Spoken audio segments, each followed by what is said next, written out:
finally happening. I'm hosting my own event in Las Vegas in the HyperX Arena. Come on! I'm ready to huff the f***ing cup. I'm huffing copium, baby! Which any chance to trade? Oh! Oh my god, he got two! Oh my god, he got two flash! That was hilarious! Everything to be gained. The blast, the swing. Come on. The blast is in. Come on! Holy shit! Come on! Wait. Oh, what the fuck? What? I know sometimes it might not look like it, but I am so excited for this event. We've been planning this for a long time. It's been a lot of things having to come together all at once. And honestly, I could easily say this is a dream coming true for me. Appreciate Monster for supporting me, allowing this to happen. It's going to be happening from January 9th, 10th to the 11th. So we're going to have the top 8 North American Counter-Strike teams here competing for $30,000 and for VRS in a GSL bracket.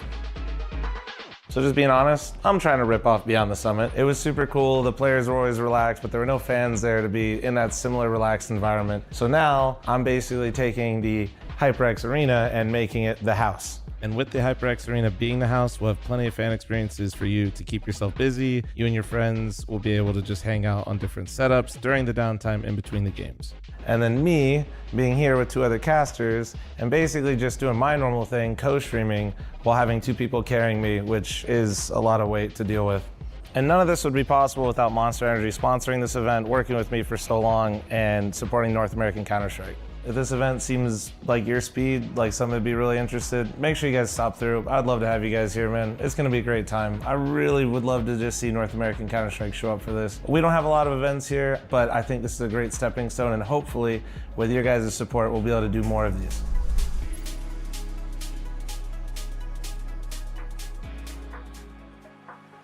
So I'd love to see you here. Come to Vegas, come support North American Counter-Strike. Love to see you here. I said it 3 times. You said come twice. What? Oh God, yeah, please come to the event. We desperately need you to be here. Otherwise, NACS will die.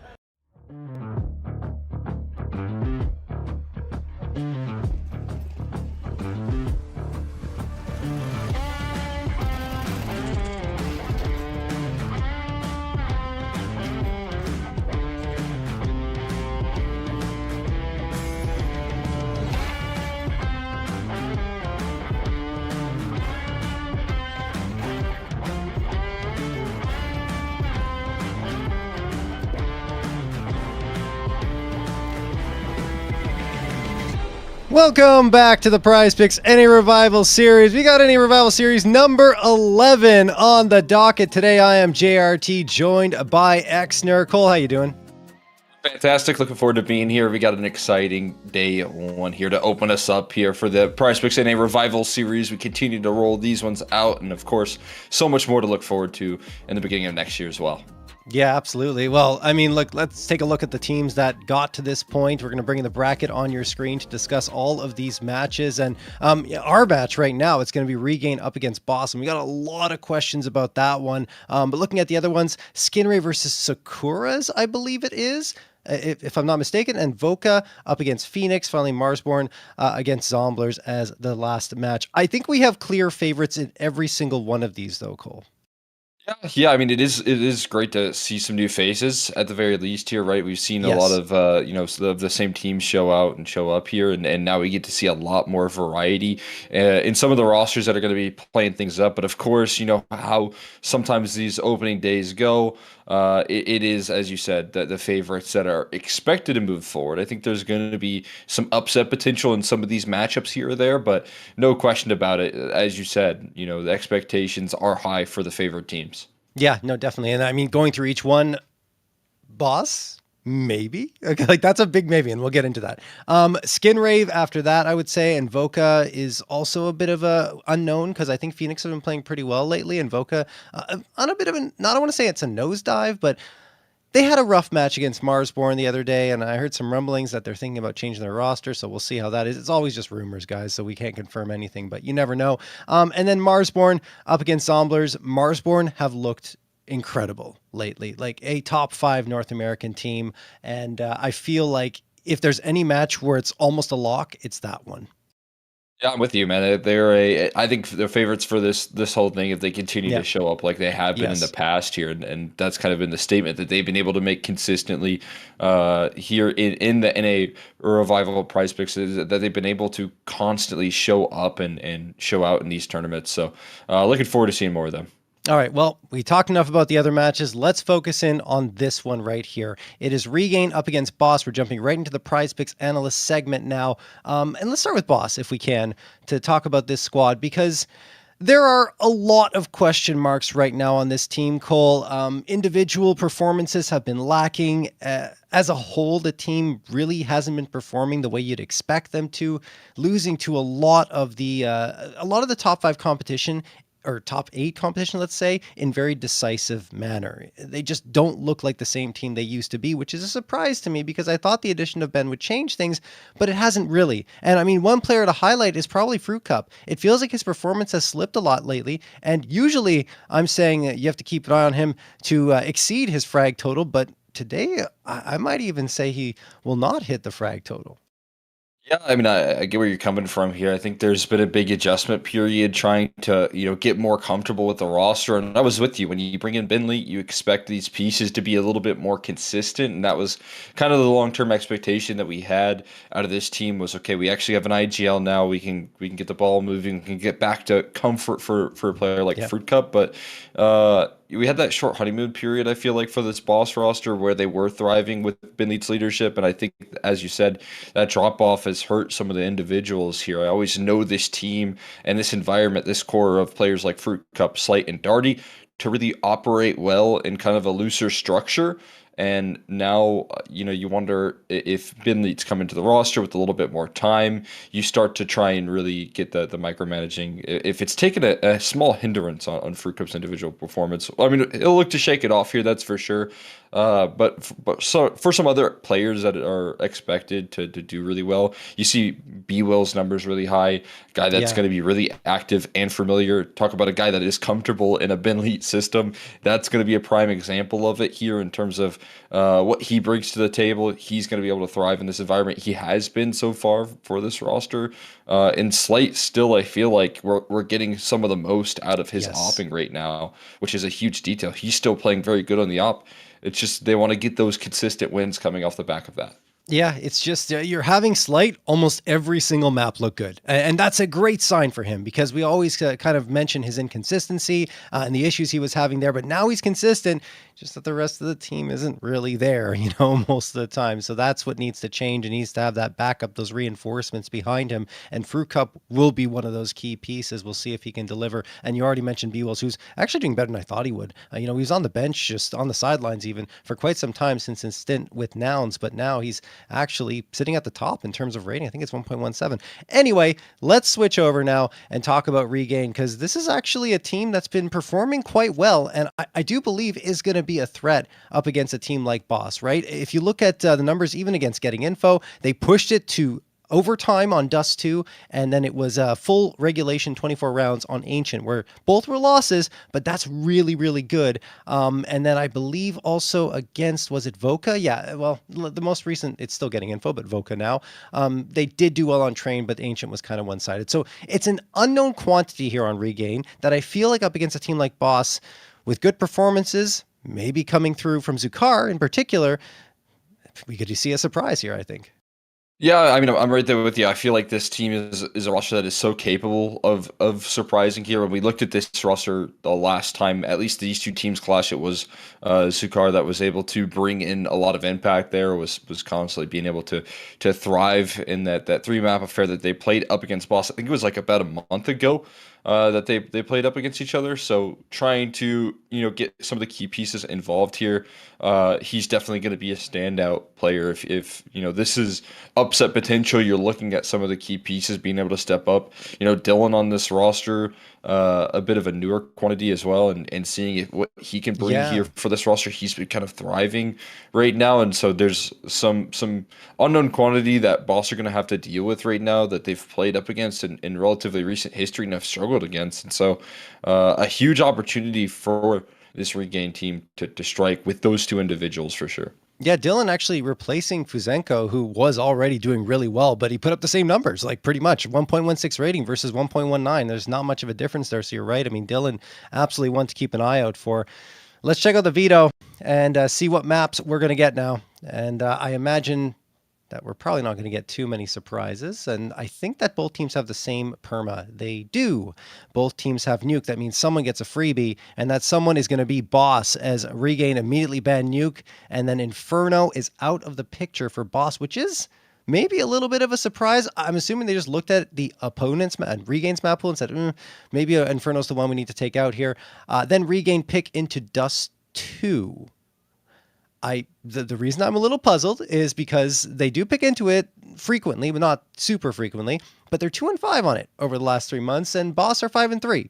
I don't know. Train picked by Boss afterwards, and then the final map we're going to find out in just a moment here. Mirage Band, Overpass, and Ancient will be the last one. This is a really, really interesting veto, Cole. Yeah. I mean, there are some surprises here. That's for sure. I think, numbers wise, you look at Regain, you look at their success on Mirage, and you maybe scratch your head and say, hey, with a 90% win rate, why are you banning it? Why not? I'll tell you why. The 1 out of 10 times there they played against Boss, and it was the loss that they took. And it was a pretty one-sided loss. So it makes a little bit more sense there that they kind of got smoked by this team on that map. So, makes sense as to why they would maybe avoid it, not really want to play it, ban it in the second phase there.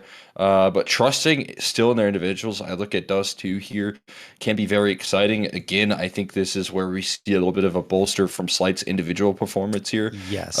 He's such a good Dust 2 player right now. You look at Train as well. Now it is a Boss map pick. They're going to have to start on that T side, but expectations are that both of these opening maps here really going to rely on the Opera, and right now I feel like Slight, as we highlighted, is in red hot form.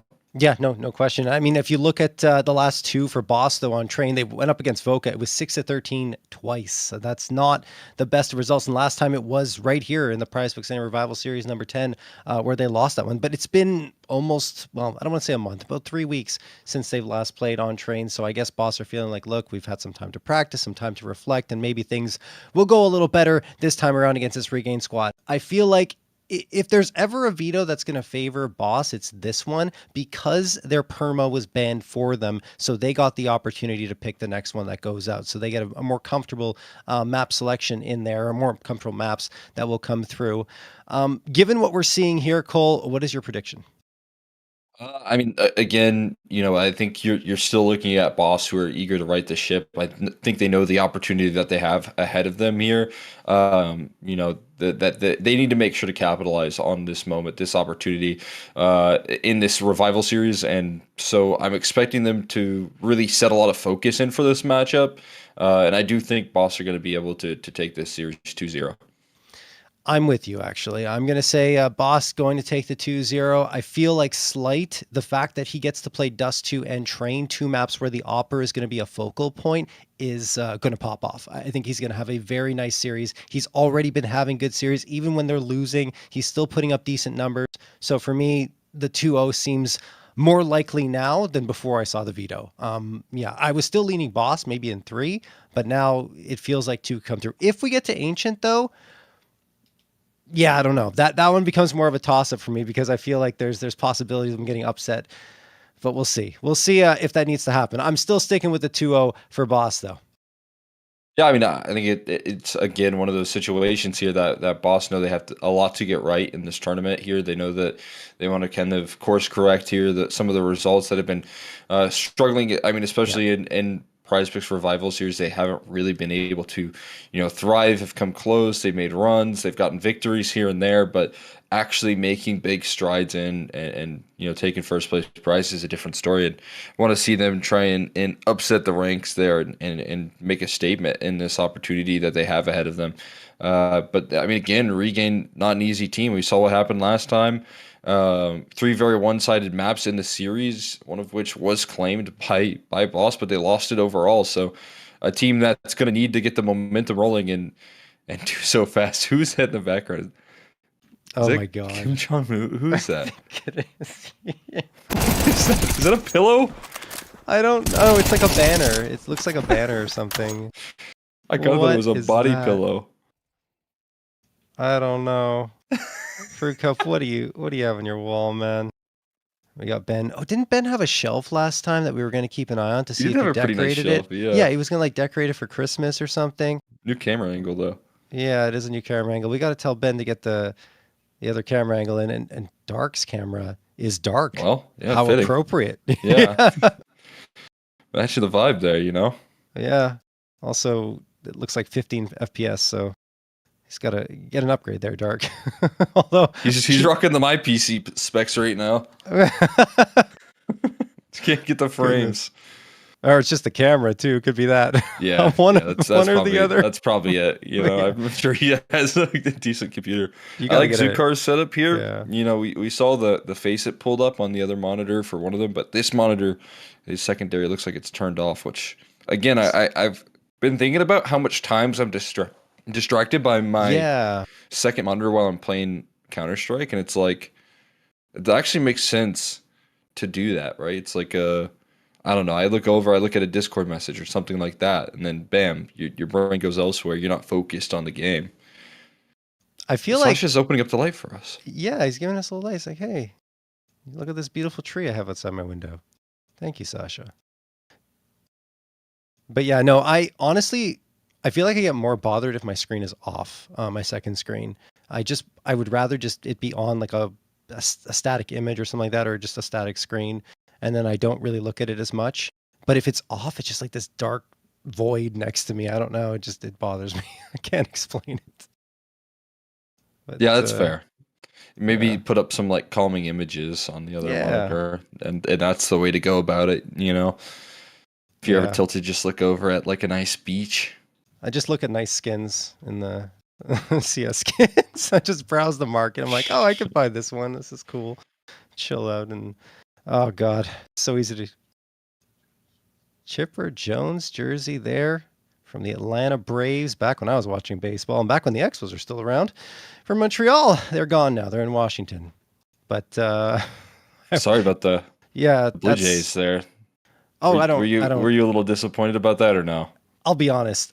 When the Expos were here, we hated the Blue Jays in Montreal. Okay. So that's fair. That's fair. Yeah. It was not a like love-hate relationship. It was just a hate-hate relationship with the Blue Jays. But I mean, it's been a long time. It's been a long time. And honestly, I was kind of like rooting for them, but I didn't really have a dog in the game, so to speak. Like I was just, if they win, great. That's cool. Canada will be excited. If they lose, well, I like Shohei Ohtani, so you don't care. Like, I mean, I'd like to see him win. Dodgers have a fun team, like let's be honest, but it would have been nice for Canada to take home a World Series, which hasn't happened since 1993, since the Blue Jays did it back then.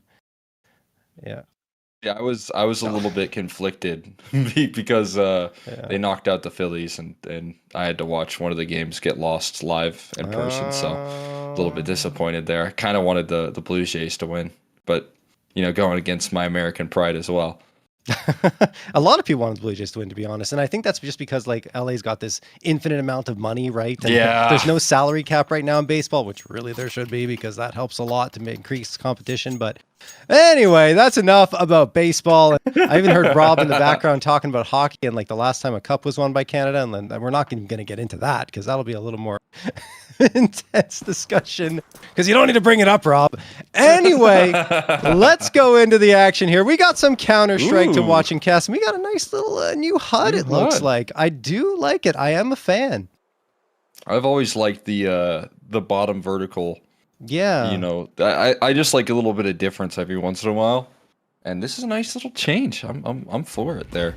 Yeah. We'll see how things look inside the server, though, for these two teams. It's a mid to B play. Ben Lee already cutting off this mid to B play here. Zukar catches a headshot and the collapse coming through.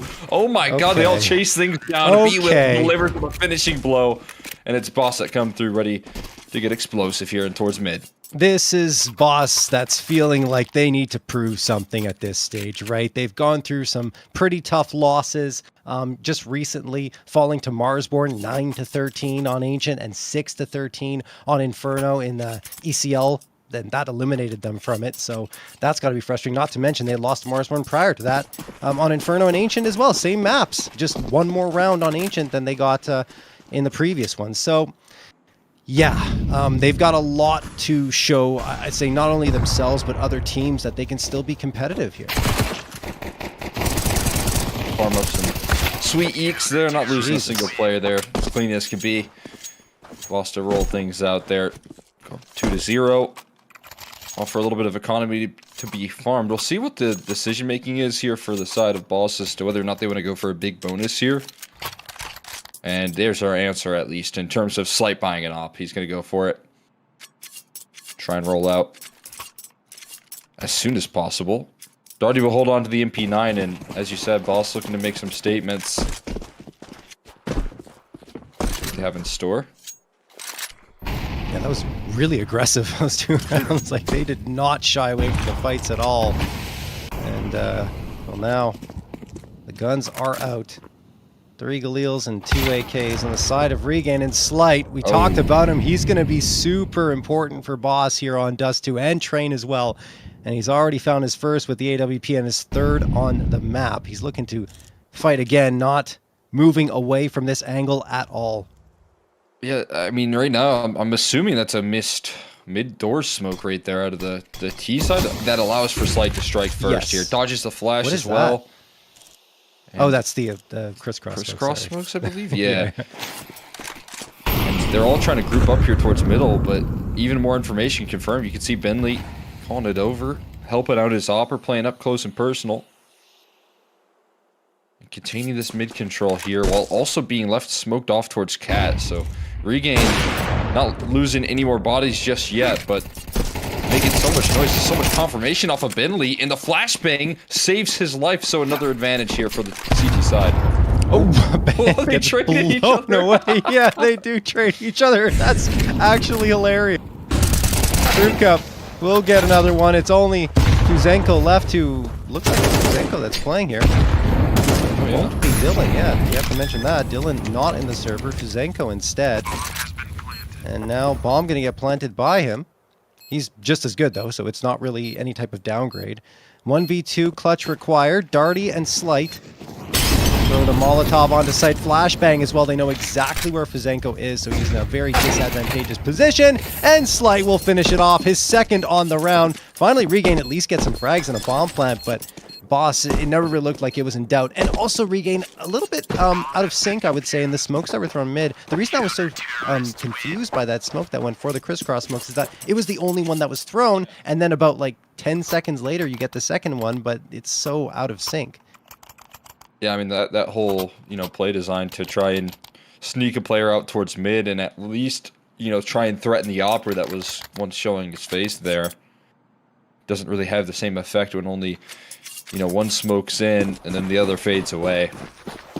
Doesn't force as many of the rotates that you're hoping to get out of it.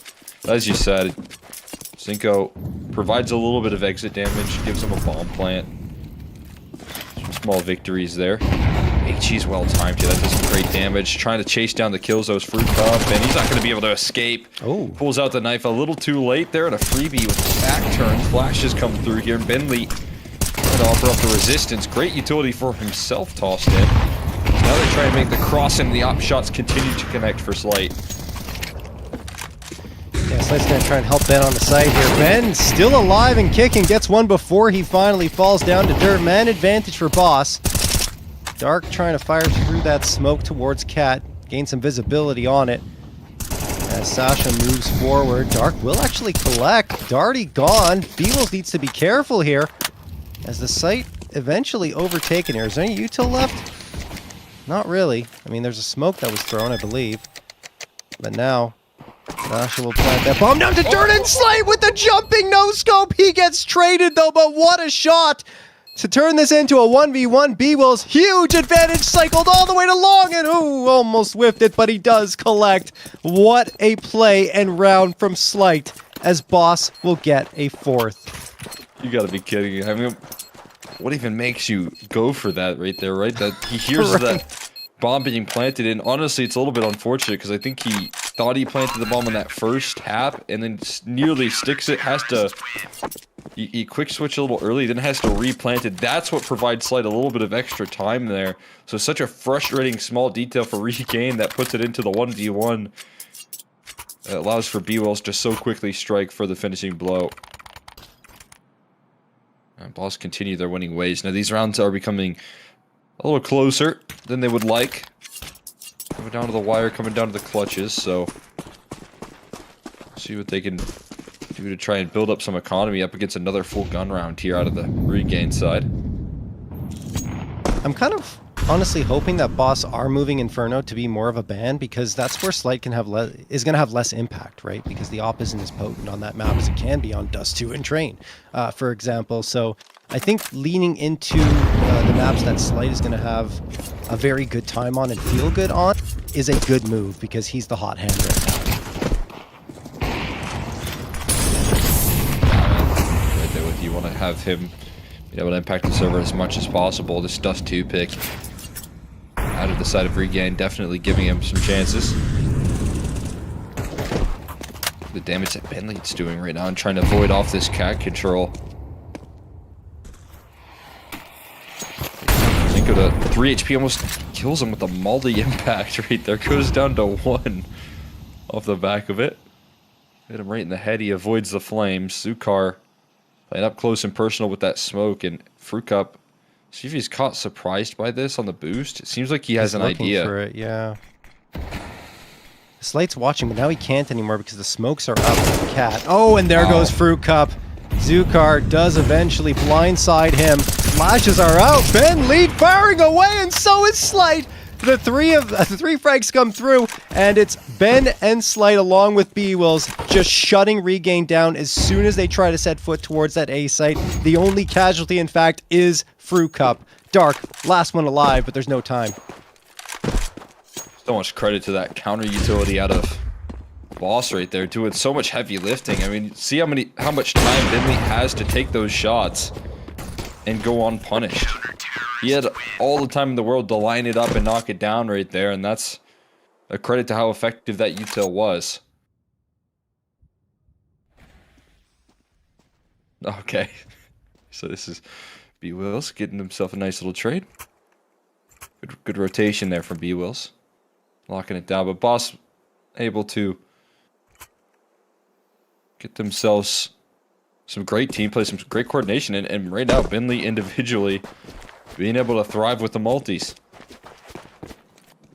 Yeah, this is one of the criticisms I actually had for Ben. Like, he's a great mind in the game. I'll never doubt that, and that'll never come into question. But in terms of his individual performances, oftentimes you're seeing him set at like 3 or 4 frags throughout an entire map, and that's just, as an IGL, maybe in the past you could have gotten away with it, but nowadays, no, you have to be able to contribute more. And when I see maps like this from him, this is, obviously he doesn't have to pop off every time, but more consistently fragging will be important for the long-term success of this Boss squad. Anyway, 4v3 for Regain. They finally gained an advantage as I'm blabbing along there, and they've got a mid to B going with only 1 player waiting on B. I believe that's Darty. Bentley jumps down into the fray, and Darty eventually toppled on this B side is going to allow them to gain access. Numbers being punched in here. Post plant's looking strong. Bentley steam ahead here. Molly goes down into the site. One player takes right underneath him here, spotting out and dealing with the pressure. Now looking to find the last. It's Fruit Cup that backs him up. And Boss pull off a difficult 2v2 retake on that B bomb site. And Fruit Cup letting off a little sigh of relief. Wow, Ben, okay. 10 frags on the board, and he almost helps get, well, he does help get that last one, right? Because Fruit Cup was engaging, but he created all the focus on himself, and Fruit Cup's just able to get the last one cleanly. So while it does go down to the final man, Boss, stay clean here up against Regain on Dust 2, up 6-0.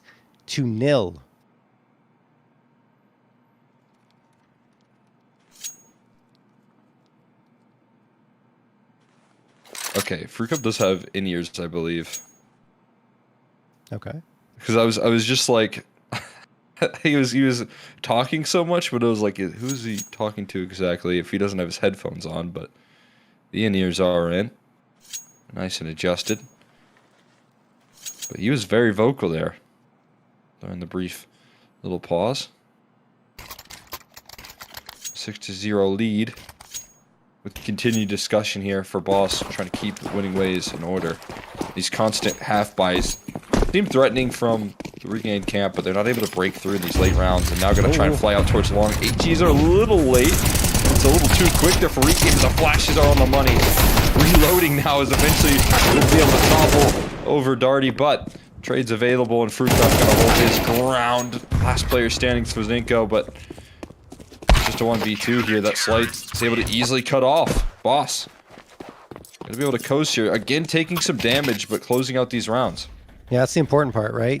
Getting those rounds across the line. But right there, I don't even know how Darty survives that long, right? He gets the first one. He's like reloading, fumbling between his pistol and his main rifle, and eventually falls. But as he dies, his Molotov actually collects a frag. So there you go. Boss, still clean, as you mentioned, 7-0. Money is not as nice as they'd like it to be, just because, as you mentioned, it's been kind of close over the last 4 rounds. Love to get a clean one to really stabilize here. Yeah, no question about it. And they can continue to sustain these clutches.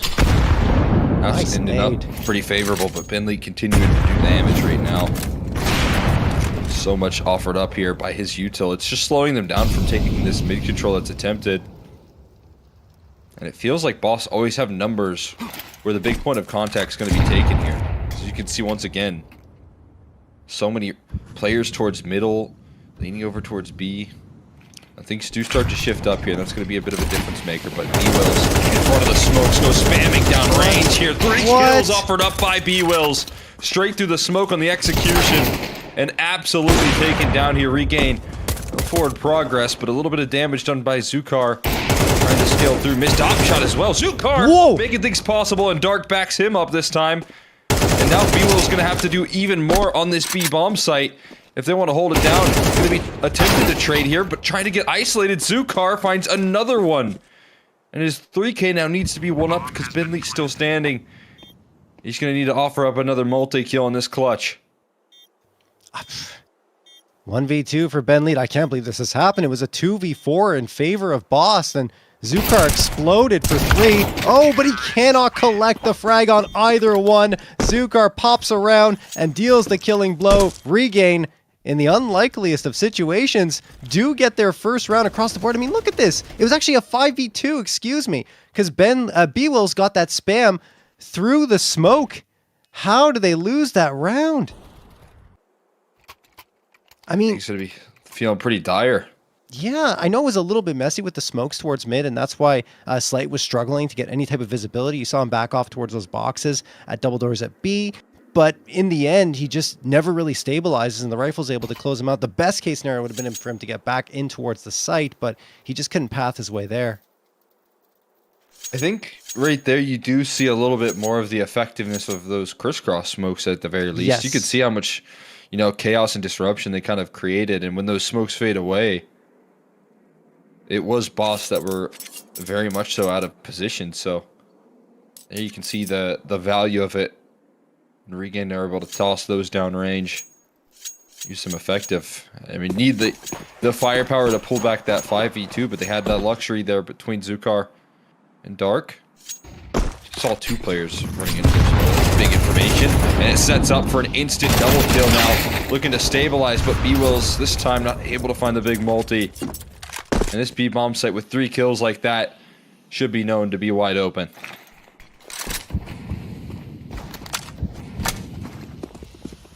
And looking really focused here, but unfortunately for his squad, oh no, he's dead. I was going to say they're not winning, but he's also dead.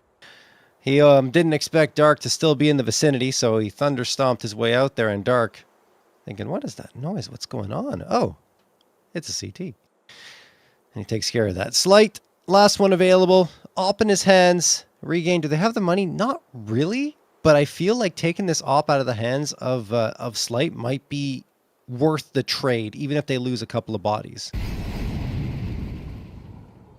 Busting a whole A execute to try and do it, but yeah, unfortunately no kidding. for them, they're maybe going to struggle a little bit. They're going to need a nice shot. Oh my god! Oh, Zukar able to swing into the action. Slate was looking to back away and never going to be able to there. In this case, gets completely destroyed. And now Regain in tip-top shape to try and pull this half back. A little one-tap out of Zukar right there, and the money going to be shattered for the side of Boss. For them to get right back into this half. It's unreasonable. Goodness me. What a shot. And we talked about Zukar being important here for Regain to find success, and well, he's certainly delivering. I think he had a quad kill in the previous one right there. Takes care of the last 9 on the board for him, leads his squad in the fragging category. Sasha, oh, flash completely. Nice play from Slight and Ben, and the pistols are doing work right now. This is an eco round, but an advantage for Boss. Could get better. Slight's grabbed the AK. He's in a tough spot. Needs to fight his way out and find something, but he won't be able to. Slight and Ben are both erased, and now what was exciting for Boss goes down to a 1v3. Can capitalize. Oh, that kill needed to come through right there. And either way, the healthy player could be able to take down the last. So nice setup for that round. Gathering themselves a little bit of damage there. Great flashbang tossed in. A couple of kills on offer, but the constant barrage of utility not allowing for them to escape with those rifles in position. And I think if you're Boss, you kind of smelled blood in the water that they're going to continue to feed you. 7-3 now. Resiliency out of Regain. And a long spawn. The hop of Zukar at the moment. Smoke is in order though. And long control going to be contained by the CT side instead.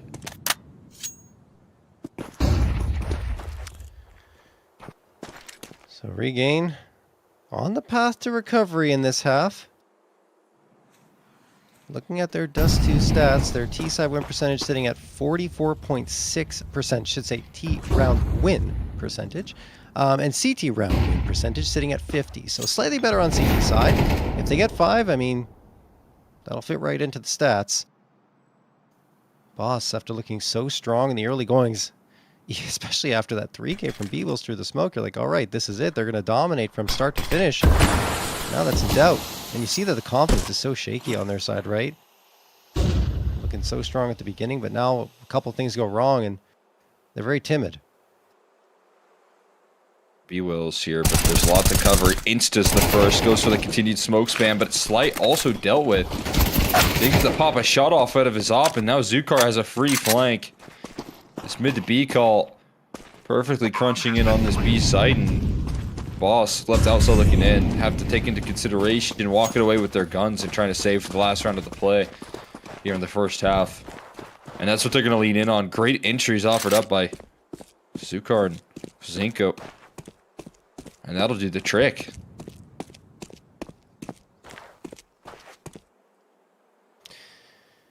All right. Looking fiery on the Regain side, honestly. Zukar, as you mentioned, blindsiding. I think it was B-Wills on the site. There's really nothing B-Wills could do. There was just too much pressure being applied in his direction. Yep. Shadow advantage there for Darty. AK upgrade, you gonna grab it? No? Yes, there we go. He just wanted to make sure no one else was there. And then securely grabs the AK for the next round, the final round of this half. If Boss can get an 8th here and keep Regain away from 5, then I think they can still feel good about this half.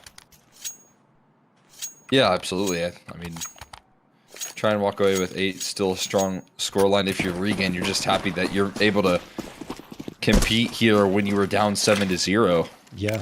And that that 2v5 was capitalized on, right? You don't get a lot of those in a map in a series, and the fact that they are able to use that as a catalyst to get back into this T side is a big statement. Another well-timed HE. Perfect. There from Bentley, right in between the two players for a little bit of damage onto both. And now a boost. Setting up a rifle for a little bit of success. Some more damage done. Close up and personal is B-Wills. He gets knocked out with just a FAMAS, and now their time to strike with B-Wills down to open up this speed bomb site right ahead of them. I mean, Darty has to peek out and get aggressive here. There's no choice. He's the only one on the site, and eventually run down. Slight and Ben go down for the count as well, and it will be a 4v1. What a turnaround for Regain. Fruit Cup, the last one available. No choice but to go for it. And he gets spotted out. Oh, man. This one is likely toast for Boss. Yeah, looks like it here. Fruit Cup looking for some sort of route. He knows that walking that smoke is certain death. So about dropping in through CT. Gonna need to speed this one up to the max if he wants any chance here. And evade some bullets while he's at it. But shouldn't be able to survive for too long. PrizePicks comes through with the trade. Couple little consolation kills there for good measure, but it will be regained with 5 in a row off the back of the 7 that were gained from Boss. A big reply here from Regain. Yeah, huge. And they looked really solid throughout all of it. There weren't really any rounds where Boss could contend with them. So now they switch over to CT side, bolstered by that. We'll see what Boss has on their T side, but I feel like Slate gets a bit of a debuff as they switch over. Certainly you can still have your impact with the AWP on T side, but it's not nearly going to be to the same level as you can on the defensive end. Anyway, here we go. Pistol round already underway. Nade gonna get tossed by Ben Lee. Walks in, the dualies. They're gonna do some work here. Fizenko actually only gets 1. That's surprising. Marikyu gonna need to connect on something here, and he does get Darty, but the B site may have already been lost. I'll be able to jump in on that. Stick the plant. 3 players already close by, ready to go off the flashbang right now, trying to queue up for the aggression on the timing, but they get stalled out of window here, so it's a one-pronged approach. Oh! Fruit Cup cutting them all off. Straight through the doors, they all come tumbling down, and Boss are able to sweep the pistol rounds. That's wild. I can't believe Fizenko only gets 1 there. He should have had more, given the situation, the positioning he was in. And afterwards, Fruit Cup, an explosion outwards to get that 3K for himself. I think bolstered by his attempt in that last round, right? Like, you don't think he's going to get anything, but getting 2 feels good. You know, even though your odds of success were low, you saw a smile on his face. It kind of gives him a little bit of a confidence boost. And right there in the pistol round, helps his team get the 8th. Yeah, I want to give a little credit there as well to you know, Benley. He ran around the corner, but the first thing he did was throw an HE banked off the wall. That did half of the HP of Fizenko with the dual Berettas. And then, you know, a couple of shots after that, you could very easily deal with them with the Glock. So I think a big difference there with that util. But great util here from the CT side. Oh my god. Unfortunately, not the best firepower. And all you got to do is duck away from the bullets. B-Will is able to tidy that round up and keep it flawless. But yeah, I mean, just one of those small details on a pistol round where it feels like really good awareness about the setups there from Benley to deal the damage. Certainly. And I mean, the player in lower there was kind of cooked if his teammates weren't supporting from top mid, but because they were, it was an absolute slaughter. Regained bodies scattered all over the floor at bottom of mid. And Boss, take 9. Guns back out for Regain. Boss gonna keep the tempo pretty fast here, and Darty is gonna get the opener onto Sasha. 5v4. Zukar goes ahead of this. Oh, hits the headshot. Ben is gone. The rest of the players going long, and it's working out pretty well for them. They've taken the space. They figured out how to drop dark, and now have a 4v3 advantage as they're moving forward. Smoke, and they actually are able to avoid a lot of the pressure here, but silently crossing right now. There's the Molly that trying to flush them out of position right now. Will do just that. Big time pickup there from B-Wills off the util. And now chasing kills down. Oh. B-Wills is hungry. I don't know if he sparred it off Mercute. And he can try and sneak through the smoke, but he can't collect the kill on the slight. He's able to adjust in time, and Boss start things off with a critical gun round here in the second half as well. That's actually a huge round for Boss to win, and it starts with this. Darty taking the space towards long, and then Zukar, while he does get the response, he has to commit pretty heavily towards mid, and that's when Boss start to activate in the other direction. And you see B-Will's just hunting for frags, hungry for that next one. It was risky, let's be honest. You have a 3v2, you usually want to stick the plant, but he really wanted to get that advantage if it was possible, it was available to him, and it was. And you look at B-Will's scoreline, 17-8. He continues to be a menace here on this Boss squad. Now it'll only be the pistols for Regain, and while they do some nade damage towards long, it's not anything too concerning for Boss, as they won't be going up against too crazy of a buy-up on the other side. Eagles Hoping to dwindle them down as much as possible, but long control established, which is the big importance here. And Benleet sneaking his way through that smoke.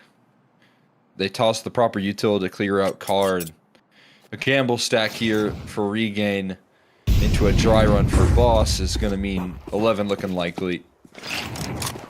Toss the proper util to make sure there's safety in this plant position. Everything should be fairly settled.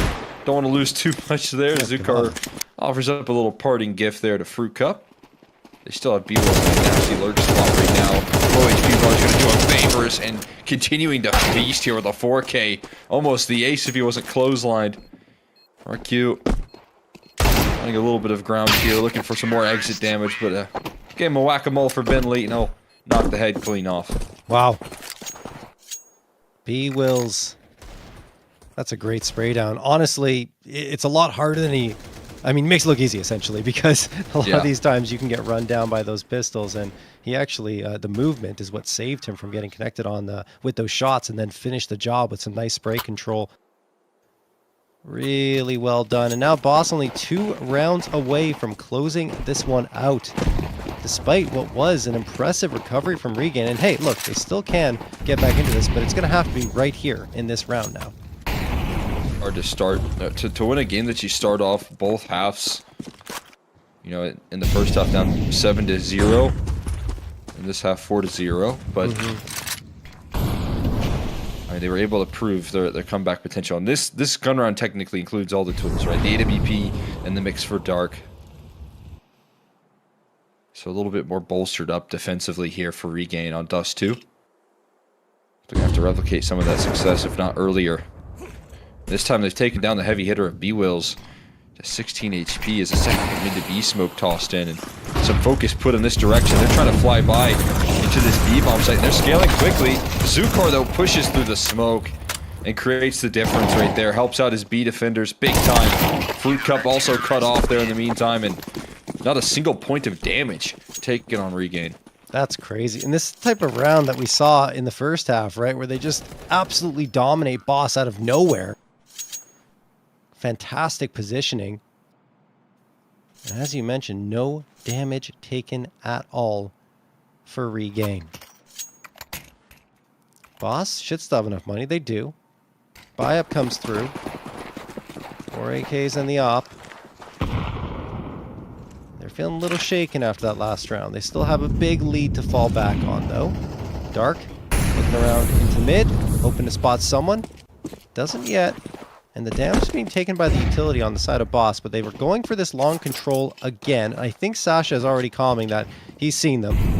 Might be looking for reinforcements. Smoke toss in front of their faces, which makes it a bit of a more difficult approach going through, but they throw a counter smoke towards CT Cross. So now they may be able to push through this with less concerns.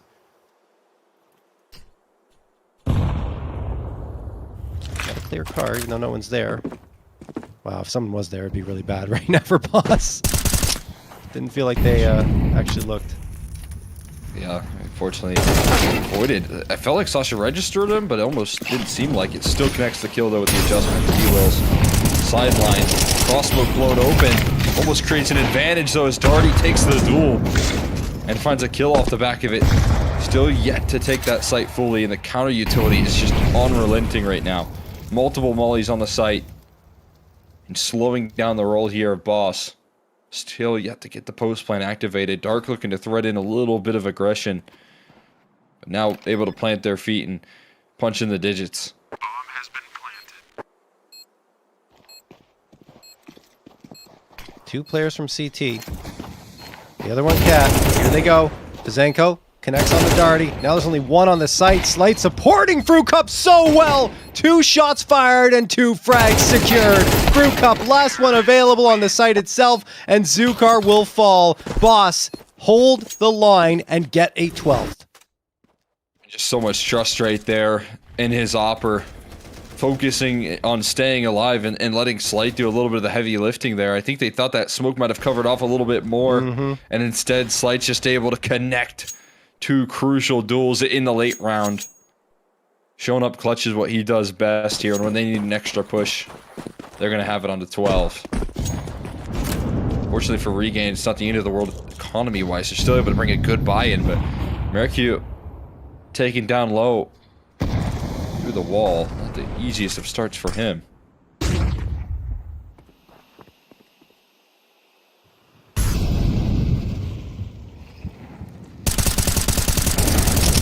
Ooh, that Molotov had great intentions, but the execution is unfortunately not that good. It's an airburst, but either way, B-Wills will move up, takes the fight, wins it cleanly thanks to a flashbang from Ben Leet. And now Darty spots out Sasha. Oh no, everything collapsing for Regain. They had that one convincing round victory in this half. You're like, oh, okay, they're back. And well, unfortunately for them, they're not. Good flashbang thrown for Zukar, but for himself. But again, nothing doing in the fragging department. Kuzenka, last one. There he goes. B-Wills delivers a bullet to his dome. And that is a solid 13-6 victory for Boss. I mean, 2 opening picks right there, facilitated off of flashes. A lot of credit on here to Boss in making this one look comfortable here. You know, 2 great starts to the halves for both sides of things, and a very exciting start for Boss trying to make a campaign. We talked about this team knowing and understanding the stakes that they have to come into this matchup with and show up and impress, and they're able to do that, at least in the opening map here so far. Yeah, no, that was, you know, aside from what was a little bit of a slip up towards the latter part of the first half, right, when they lose that 2v5, honestly, that should have been another round victory and probably a more convincing first half for Boss, but they got a little shaken up. They started getting more passive, more timid, and obviously Regain punished that round after round and did not lose up until the end of the first half. But once the second half started, they looked a little reinvigorated by switching over to T side.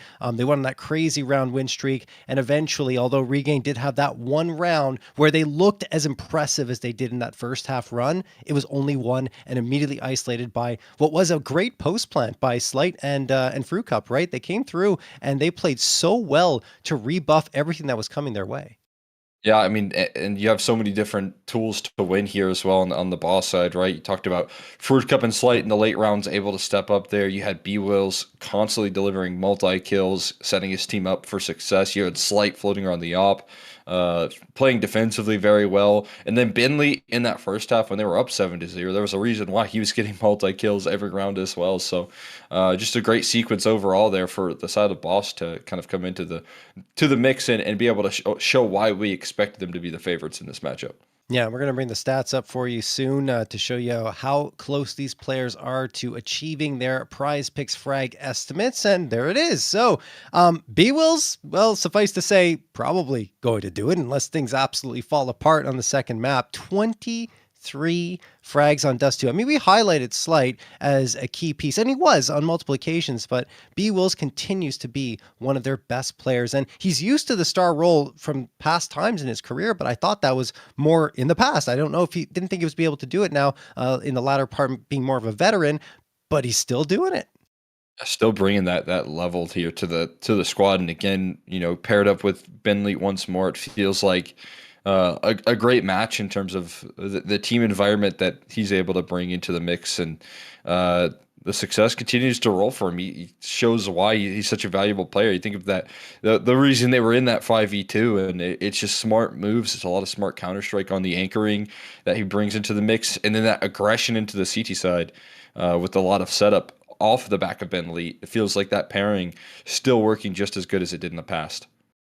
Now we look over on the other side for Regain. Zukar, yeah, I mean, this guy is so very good. And again, he shows why with some ridiculous play on that 5-round win streak was the key reason why they were able to come back in that 2v5, a quad kill in that round. And then he's continued to look very impressive and obviously was held back towards the very end, and they were able to isolate him. And once they did, there wasn't really as much behind him as there needed to be. I mean, you look at the KDR, he's the only one that's sitting at a KDR of 1, everyone else below it.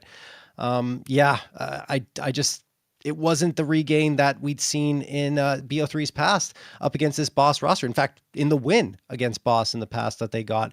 Anyway, that's going to wrap up map number 1. We do have Train coming up next, and that one actually could be quite interesting, Cole. You know, you see Regain haven't played it that much, only twice over the last 3 months, and In Control was a win, Voka a loss, but close against Voka. So I think there's still a chance here for Regain to push this to 3.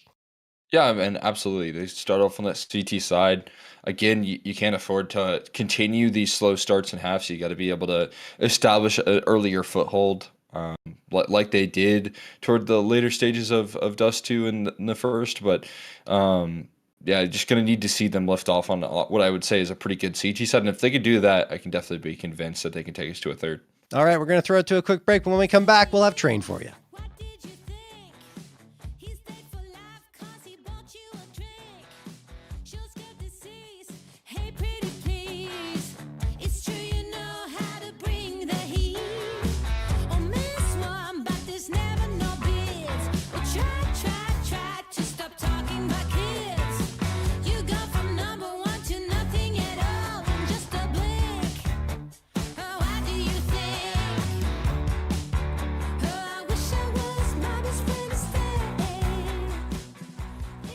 It's finally happening. I'm hosting my own event in Las Vegas in the HyperX Arena. Come on! I'm ready to huff the fucking cup. I'm huffing copium, baby. Oh my god, he got oh my god, he got two flash. That was hilarious. Everything to be gained. The blaster swing. Come on. The blast is in. Come on, holy shit. Come on. Wait. Oh, what the fuck? What?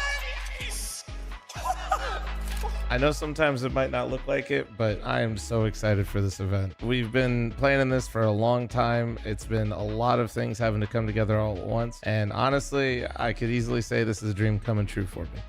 Appreciate Monster for supporting me, allowing this to happen. It's going to be happening from January 9th, 10th to the 11th. So we're going to have the top 8 North American Counter-Strike teams here competing for $30,000 and for VRS in a GSL bracket. So just being honest, I'm trying to rip off Beyond the Summit. It was super cool, the players were always relaxed, but there were no fans there to be in that similar relaxed environment. So now I'm basically taking the HyperX Arena and making it the house. And with the HyperX Arena being the house, we'll have plenty of fan experiences for you to keep yourself busy. You and your friends will be able to just hang out on different setups during the downtime in between the games. And then me being here with 2 other casters and basically just doing my normal thing, co-streaming, while having 2 people carrying me, which is a lot of weight to deal with. And none of this would be possible without Monster Energy sponsoring this event, working with me for so long, and supporting North American Counter-Strike. If this event seems like your speed, like something to be really interested, make sure you guys stop through. I'd love to have you guys here, man. It's gonna be a great time. I really would love to just see North American Counter-Strike show up for this. We don't have a lot of events here, but I think this is a great stepping stone, and hopefully, with your guys' support, we'll be able to do more of these.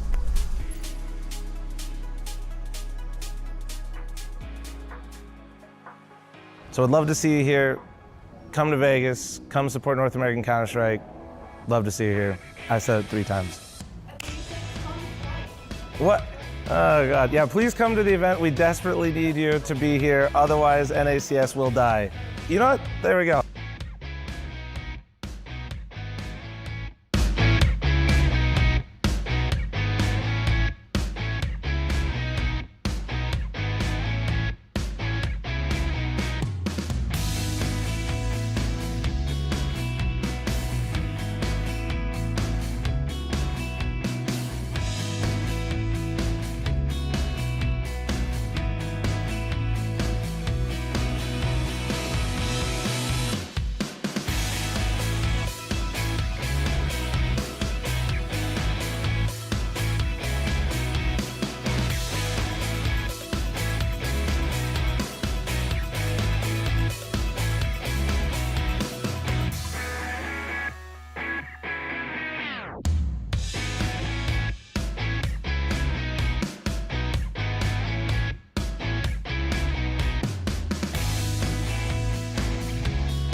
And welcome back to the PrizePicks Any Revival Series number 11. We've got Regain and Boss moving to map number 2 of Train. And we already kind of framed it up before we went to the break that Regain, honestly, not having that much experience here, do have a chance of coming out and making some noise, but it's Boss that we're looking towards, picking into the map, saying that this is one of the maps that apparently they want to make their new home turf because they don't really pick into it much. It's only been 8% of the time over the last 3 months. Yeah, I was initially kind of worried in the direction of this team here, of whether or not this was going to be a map that they could actually play on. When they bring in Bentley, I have a lot more faith that they can, make this map, home turf for themselves. I think he brings in a good enough development, good enough structure on the T side for them to be able to do that. And that's kind of the benefit here of where I see this direction going for this team. If they can try and make this map one of their strongholds, I think they have the opera to do it, as we've seen from Slight, and the Riflers are very strong to back them up. So I think that this is a smart move here in terms of a long-term vision, but we'll see how it kind of starts things off, because obviously standing a map up here, a little less pressure on them, you're going to have to show up on the T side here to open things up, and that can be a challenge for a lot of teams. Yeah, no, definitely. I agree with you. And we'll see if they're up to the task. Actually, their T-round win percentage better than their CT round win percentage. So that's something, right? 51.1% on T side and 40.5% on CT side. Maybe more of a concern of what's going on CT side. But again, the sample size is small, so some of this could be a little inaccurate. But yeah, I mean, overall, I think that Boss does need a shift in their map pool to be a better squad, right? I don't feel like the maps that they were currently picking into were necessarily leading to a lot of success. And, well, the maps, I'll just list them out. You have Mirage, you have Ancient, and then you had Inferno as well that were being picked into most of the time. While the numbers look good on the surface, I feel like the struggles have been very real against tougher competition, and even Regain could be considered some of that tougher competition for Boss anyway. But anyway, let's get into the action. Zukar and Dark do get a couple. B-Will strikes back for one as Boss are trying to pierce right into this B site. Just can't find the kill on the Zukar though. Numbers punched in at the very least. Gonna grab a bomb plant there, but overall, it will be Boss getting a bomb plant there. Going to be losing the round there for Zinko with the defuse, and all put together there. Zukar just a tank, it seems, being able to evade those bullets, evade the molly, and find 3 kills in the round in total. That becomes the big difference maker. But most of all, it's Regain's quick speed here on making sure that they do not get their feet set in the post.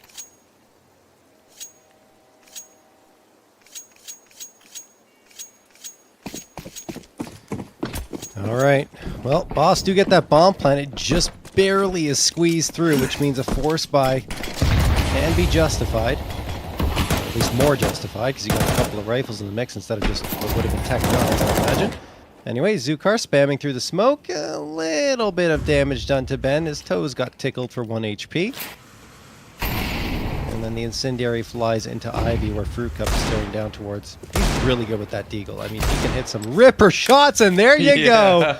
Merrick Yukon, 5v4. He's getting another fight. I don't know if you want to give it to him. Okay, Zukar will deal with it. All right. Yeah. I was about to say, you give him three chances there. That's good. Eventually, one of those shots is going to start to connect there. Like, as you said, he's just a beast with the deagle. One of those players that just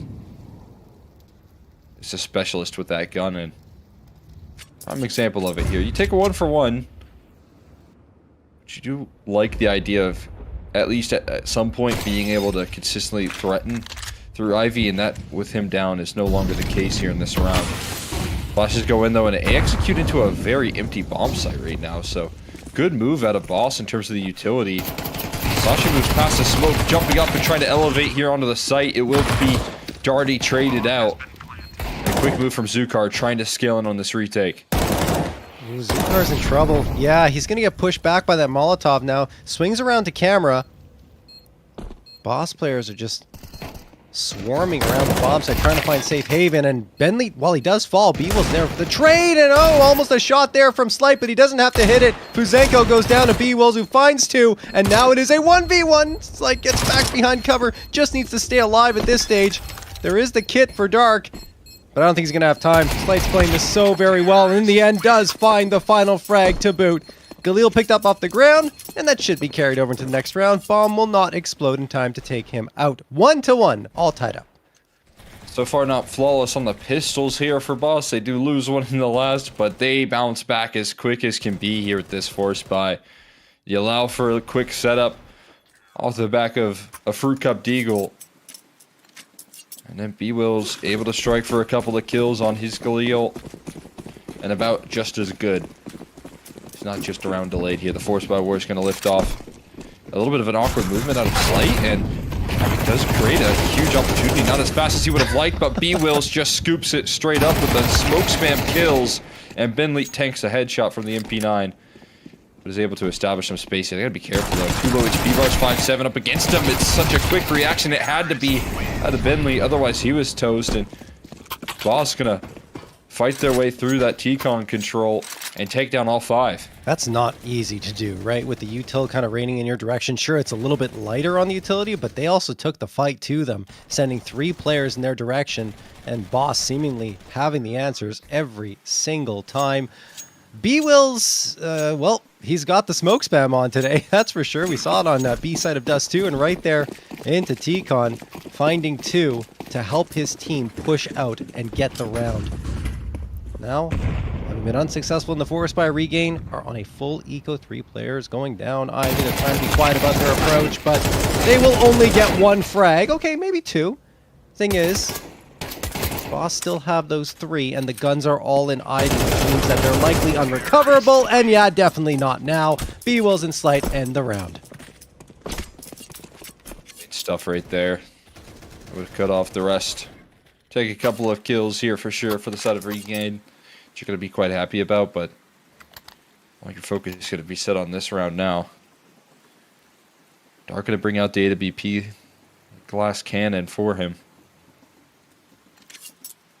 Well, the rest of the rifles having all their tools, and this is where I think the CT side can get a big boost if you can use that utility to block T-Con for the whole round, force him into late plays out A, bring the round to a grinding halt, create the difference. You know, Bentley going for some wall bangs to cut off the pop access, and the op kind of revealed towards Ivy early. Some good information at the cost of very little for Fruit Cup.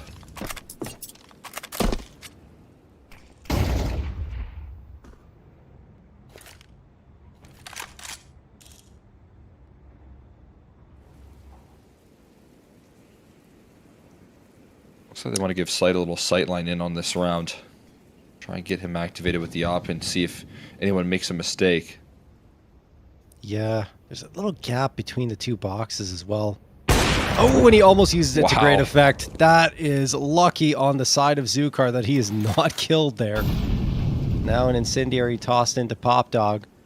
Still 45 seconds left on the clock. Boss, looks like they want to make their move into B. There goes the Molotov, the flashes, everything. But it's all a fake. It's a ruse. They're rotating back to A, and they catch Zukar looking the wrong way. Darty gets dark, and now it's only Marikyu on the A site. That won't last long either. Boss pulling the rug out from under regain. Now it's at the Sasha and Puzenko to try and put everything back into place, and I don't know if they'll be able to. Sasha, last one standing. This is as clinical as it gets right there. Great B-side fake. Doesn't really jump too many rotates, but it's certainly going to commit regain speed defenders on that site.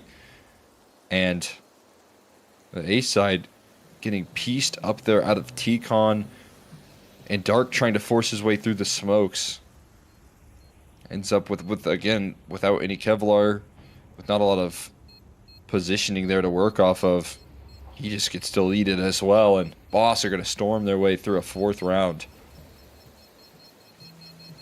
With only a rifle and a flashbang to save onto here for the side of regain.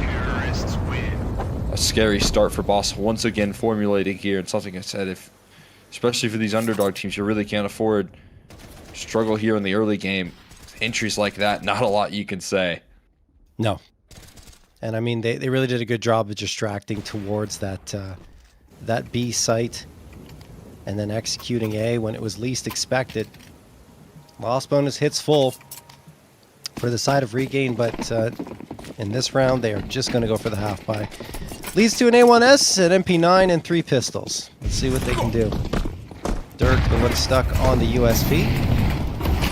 Nade thrown in. Smoke very deep into T-Con so that Regain can take the space, but it's kind of telegraphed, right? Boss are aware of the fact that this is happening. They're not going to step forward yet.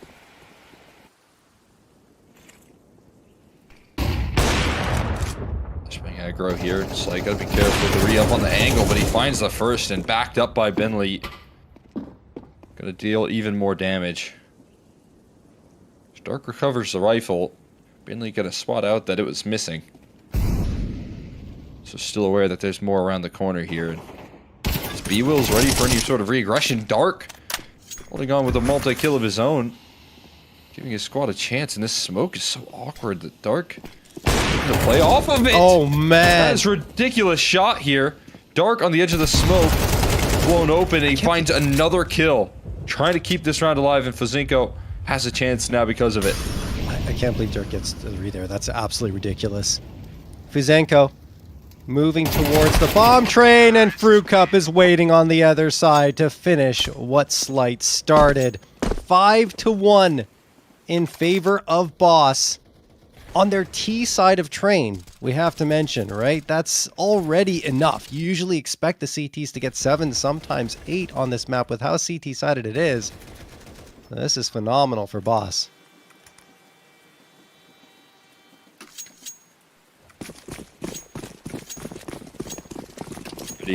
Five here with runaway for more. That is exactly what you're hoping for here on this team side. Able to punch back early, build up a stronghold. B-Wills. This is that T-Con utility you do like to see out of a defense. Establishing some ground here, trying to force them back. Dirk with the op. Position here, ready to strike, and he does delete the first. Re-peek with a molly out, though. Nearly cost him his life, at least gets to back away.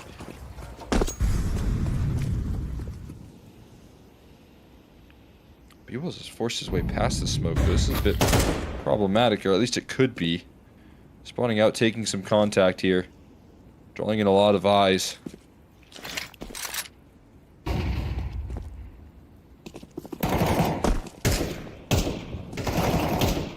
Zukar does get a second. Darty eliminated, but look at the damage Zukar and Dirk take in those duels. Although that late smoke that comes through, recycled into T-Con, forces Boss to back off, because if they kept going through that gray screen, it likely would have been round over. Slight moves into the tunnels here. As Boss, there's really not much of a choice. You're either running through Pop Dog to the A site or going B, and it has to happen quickly. No util left either. This looks like B side is their finishing formula here. Up looking to be the tip of the spear, trying to cut off the rotates. Meanwhile, Dirk ready to cut off the top ropes, and I think this is a save here, as nothing was afforded over to the rest of Boss. So they're going to call it a day. And Regang do enough to hold it together there between Zukar and Dark. One up shot there. A quick reaction. Good awareness there from Zukar, who was so committed to that angle for so long. Was exposed to Pop. Was able to punish instead.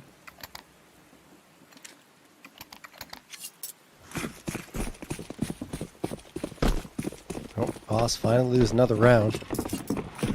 Still a nice lead built up for them on T side, and because of the 3-man save, they're right back into it. And they had the money to afford going for the save. They didn't really need the loss bonus, which was minimal anyway.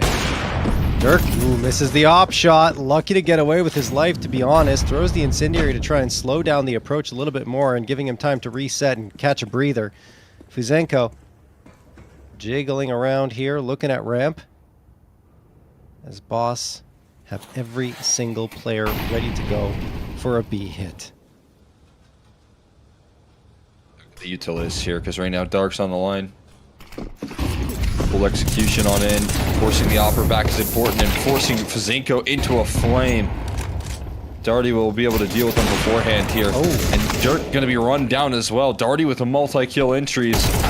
And this CT side just starting to try and react is going to be left high and dry now. It's just Sasha who knows this round is done for. He's looking to escape with his rifle, but a deadly execution out of Boss to keep winning ways rolling. Honestly, Dirk's been doing a pretty good job with the op, but the problem is the riflers haven't really been contributing much. Zukar on some occasions, yes, but overall, he's been left high and dry a lot. Oh my goodness, what a shot from Slight. Sasha gets his head ripped right off by the op bullet, and Boss are up 6-2.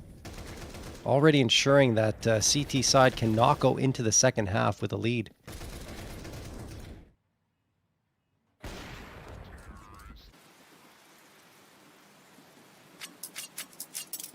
That's scary stuff, right? Yeah. Concerns. As you said, Dirk's been solid on the op here right now. I think on the other end of the server, though, it's Boss throwing great utility to limit his impact at the moment. It's been the big difference maker in entries like this, asking the riflers to step up, met by a Molly and Darty fighting on all fronts, dealing with the A and B players right now. Where do you even decide to rotate to here? You might not be able to rotate at all as B-Will's continuing to pack a punch, and Dirk trying to hold on to his AWP. What a quick scope I couldn't even see the scope. Darty snapped out of the round. All for a good measure just to hold onto his weapon, though. There's still no case for this. And Boss now going to walk away with his T-side lead now. Goodness me. That was so explosive from Darty. Just collecting two immediately, then B-Will steps out into the A site out of T-Con and finds himself an instant frag. And it just forces Dirk into the back lines to save the AWP. Money's actually really good for Boss, so they should chase this, but they're not going to. They leave Dirk alone and will keep their economy very healthy.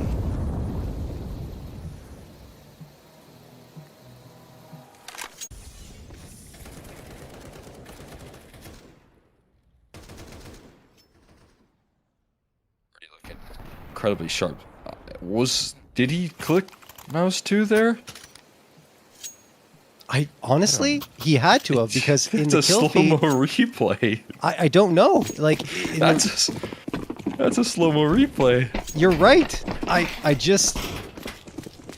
don't know. Crazy. Maybe an issue or with it registering as a no scope. I have no idea. Maybe we just didn't see it in the spectator, in the Go TV. Just that quick. Yeah, he was ridiculously quick. Right Next there. that one as well. Able to apply some chip damage at least here. Bentley down low. And there's a big kill. Fruit Cup gets a taste of his own medicine. Has the one being back in return here. Now headshot onto B-Wills as well. Even more damage being done. Another headshot from the 5-7. Eventually bested. But with both players incredibly low left here for Boss. Brink of getting this round taken away here. Darty, the last one with anything to say. See what he can bring to the table. Not too much there. A trade is instant. And Regain are able to strike for another one. Felt like Boss got a little lackadaisical in that round, and the way they were taking their approach is Fruit Cup getting caught with util in his hands, and they push out of the smoke a little bit preemptively. And while they do get some frags, it's a half buy, honestly, for Regain and a saved op that lead to victory, which bolsters their economy immediately here, although there aren't many rounds left, but should they lose here, at least they'll have a buy up in the next. That's not the plan. They did manage to recover on Dust 2. In order to bring it back to a 5-7 scoreline. Now they're trying to do the same thing here on Train. Not forgetting that it's already a very promising start for Boss, getting 7 rounds on T-side. There.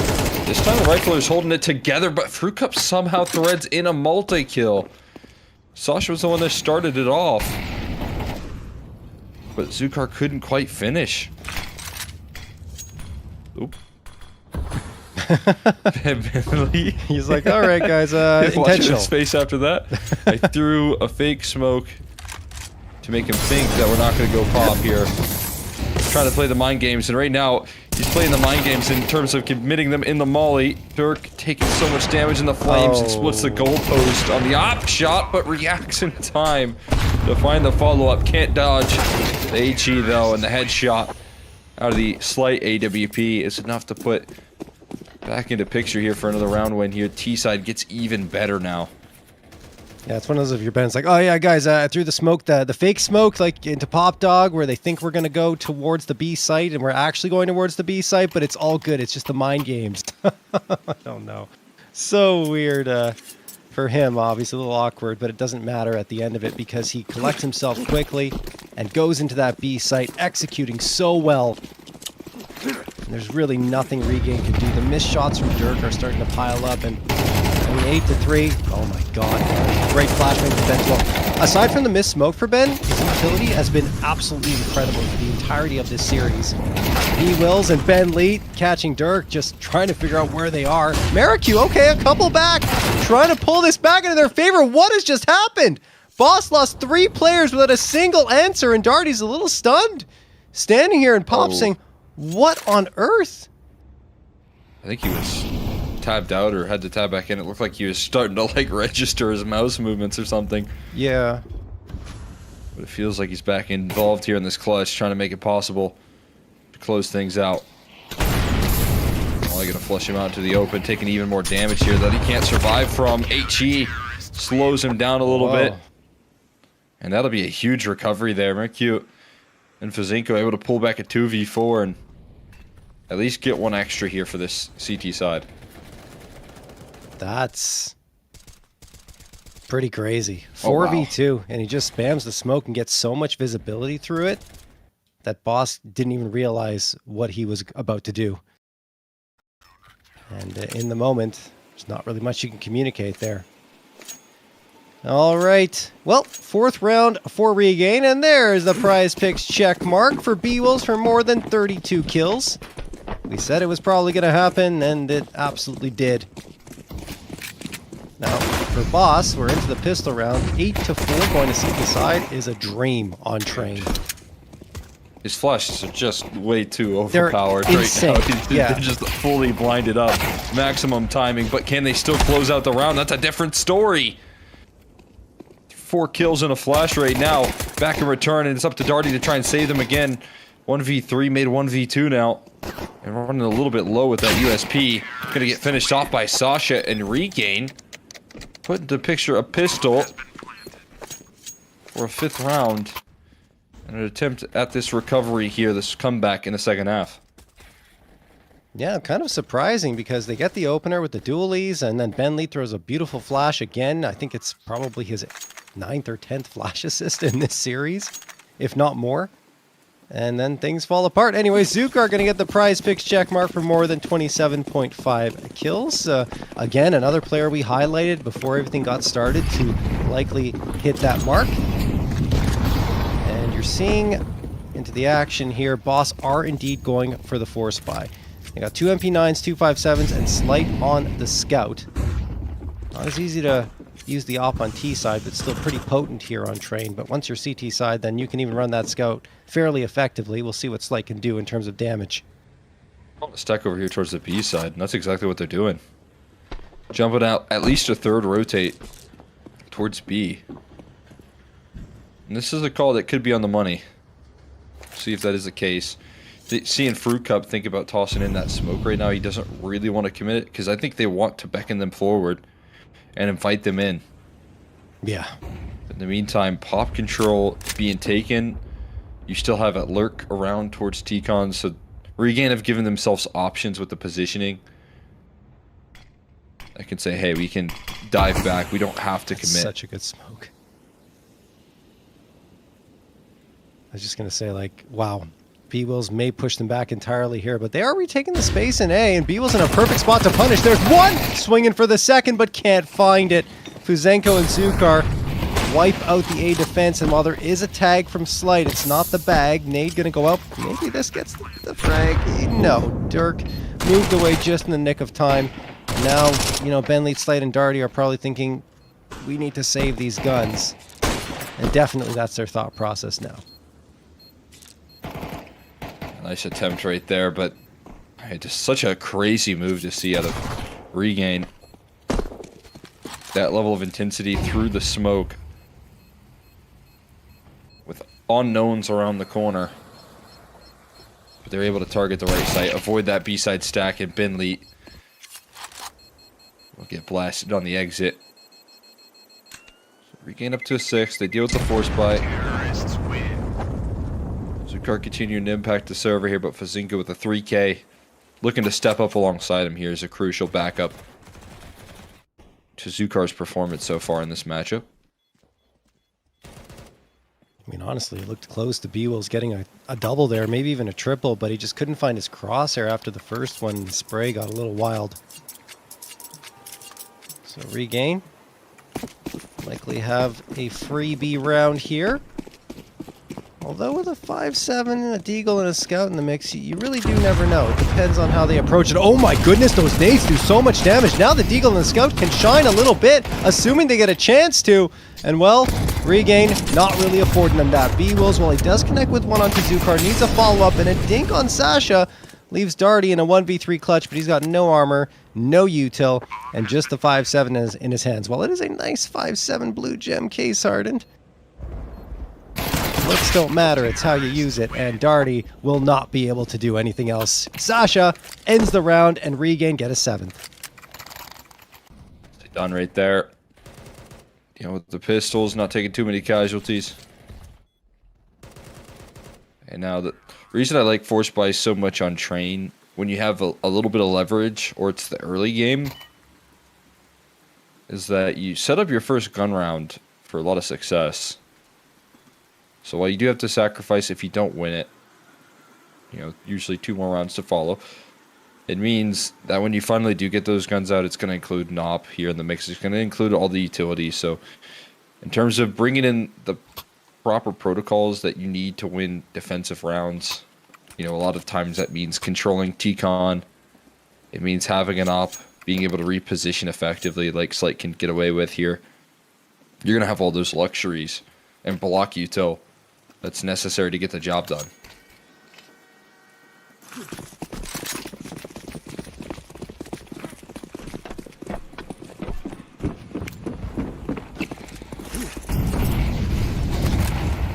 All right.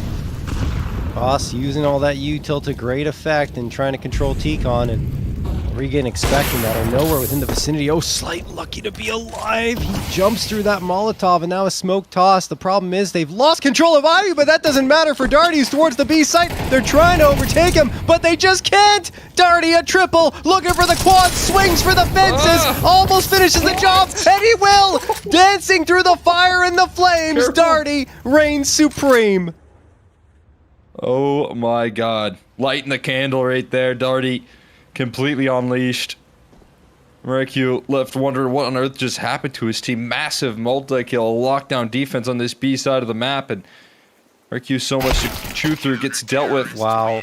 By the first hurdle there, Fruit Cup able to knock him down, and Darty delivering on that B side, doing what he does best. Finding these first 2 pickups, and helped out now as well by Ben leading on the quick rotation. Means Regain will take no space in that B bomb site. That's an incredible anchor job there from Darty. Unreal stuff.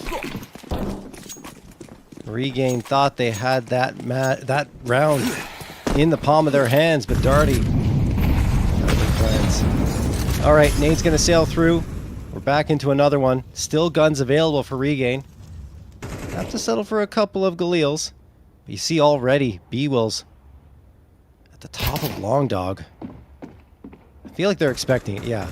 They're like, what's going on here? We're going to back off. I don't like what might be cooking in this direction. Eventually, they try to retake the space again, and B-Wills is holding his nerve. Positioning right now. A little bit of contact, some push and pull, trying to be a distraction for B-Wills. The shadow advantage sets him up so nicely. Continues his spray, gets his util out at the worst time. Was hoping that trade was planned to be earlier with that continued spray, and then he thought he was safe when there was no one else around the corner. trying to get his util out, but won't be able to make the escape. Nothing spotted out towards Ivy. So Bentley falling away here, but it's maybe false sense of security as now the slow crawl comes through and Fruit Cup completely unaware as to where this aggression's coming through. Great angle, but he still wins the duel, and he makes it too. What? Fruit Cup makes it look effortless. Okay, Slight hits a shot onto Dirk. It's only Fuzenko left. Manages to collect 1 scalp, but he needs more than that. 3 more remain on Boss. Whoa, what a tap onto Slight. Okay, Fuzenko 13 HP, Molotov tossed, and eventually Ben will put him to rest. Holy moly. I mean, that play from Fruit Cup, though, I thought he would get nothing because the angle's being held, right? Peeks right into the crosshair, hits the first, and the trade expected to be fast. It's right here. Doesn't happen. Fruit Cup on point. Great placement of his crosshair, and Boss secure a 10th off of that. It looks so easy being able to thread in that multi-kill. And that's the difference maker. A whole prong of approach shut down. When are you going to be shut out? For the side of Regain as they look to rush things through Ivy. 5 players, 2 deagles, 1 flashbang, and a Fruit Cup spray down. Ooh. But he just does so much damage, not quite the multi-kill he was hoping for. Now rifle recovered, and another headshot offered up, but it's cleaned up by the rest of the squad. Sasha standing healthy, but in a 1v3 ahead of them. Be careful not to jump the gun, but Darty's able to finish the job, and Boss won't be too concerned about those Glocks and Deagles. No, I mean, a little bit of a messy spray from Fruit Cup, but in the end, as you mentioned, he did a lot of damage, and it was easily wrapped up by Slight and B-Wills. 11-7 for Boss. Guns are back out again, but, you know, sacrifices need to be made in order to get the rifles out, and it's going to be, in order to get all the util out, and it's going to be 2 Galils instead of AKs. Still potent enough for Regain. Boss maybe found their stride. Darty goes aggressive and he pays the price. That means they'll probably be aware that B site could be vulnerable, and even Boss are rotating 2 players over. They don't go B, in fact. Fruit Cup standing in a Molotov has to throw smoke towards it, and Regain are just exploding into the A site. A response required from Boss. Slight gets one. Zukar looking over the top of the smoke. A little bit messy on the spray, but does collect Ben lead. B-Wills with the USP. There's the nade. It gets one and he gets the other with the rifle. B-Wills at 3K. How is he doing this? Maricu, last one available, fully flashed and somehow recovers before B-Wills can lock him in. 35 HP left. Pretty sure B-Wills called that he went into connector. And now, Maricu gonna plant at B. Such a decent shot at trying to close out this clutch just because of the positioning. He has all the time in the world to stabilize. He's starting to get a little bit inquisitive, and he might just meet him head on in towards Z. Thinks there's only one there, and turns his back to Slight. We'll be able to close out the clutch, backing up his teammate right there, and put on a 12, deny the heroics, and make good on the promise that was Ben leagued offering up that big 3K. Yeah, B-Wills, you mean, right? Yeah, sorry. Okay.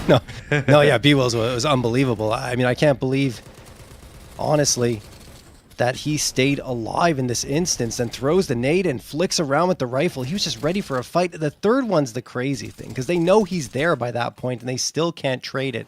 Finally, a valiant effort by Maricu in the clutch, but it is 12-7 for Boss. 5 rounds to close this out. And you see Regain are just going for it here. Obviously, they have to. Their backs are against the wall. Leads to 3 Galils and 2 MAC-10s, and already eating util. Zukar down to half health. Now met by counter util as they try and scale up the execute. Molly's in their face, now smokes and bloom. See if they can make it through here. Sasha moving fast with the MAC-10 and backed up by Zukar there. With a quick motion as well. The Deagle fighting for his life. Now just needs to find the last, and he does. Quick rotations rolling on out, and Boss able to deliver a sweep here. A clean 2-0 up against Regain. That's a statement from Boss, honestly. You know, it's a team that we've criticized a lot lately for being shaky in situations where they should be winning cleanly, and right here they prove that they've still got it in them to really dominate their opponents and regain.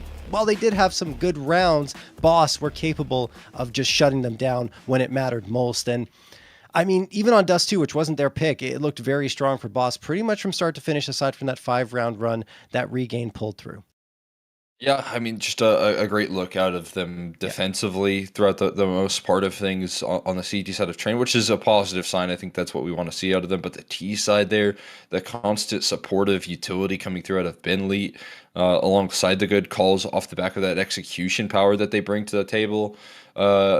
This does feel like a team that's hitting their stride. This is a good opening match for them in terms of how they wanted to win it. They wanted to make sure that, you know, they could get their revenge on a team that just beat them a month prior. So this is sort of energy you need to come into it with, and they bring that high level that can show what sort of point they want to prove. Absolutely. No, I mean, I think now we need to see Boss do that against some top 5 competition in North America, and now they'll get that chance, maybe, depending on who wins that matchup in their part of the bracket. But looking at the numbers here, B-Will's 42 kills. That is an insane number that he's put up here, plus 20 kill to death differential as well. So he absolutely smashed his PrizePicks frag estimate. No one else was able to exceed it though, but you see everyone getting close, right? Darty was 1 away, Slate 4 away, and Benleet was 4 away as well. So yeah, I think Slight played well. We talked about him being consistently good throughout, you know, some of the matches that they've been losing, but right here, he still performs admirably at key moments for the squad. Yeah, no doubt about it there. And the clutch moments, able to bring home a couple of key rounds, holding his nerve, finding crucial op shots that you just have to bring home if you want to win maps like Dust 2 and Train. He was finding those connections. He was finding that impact.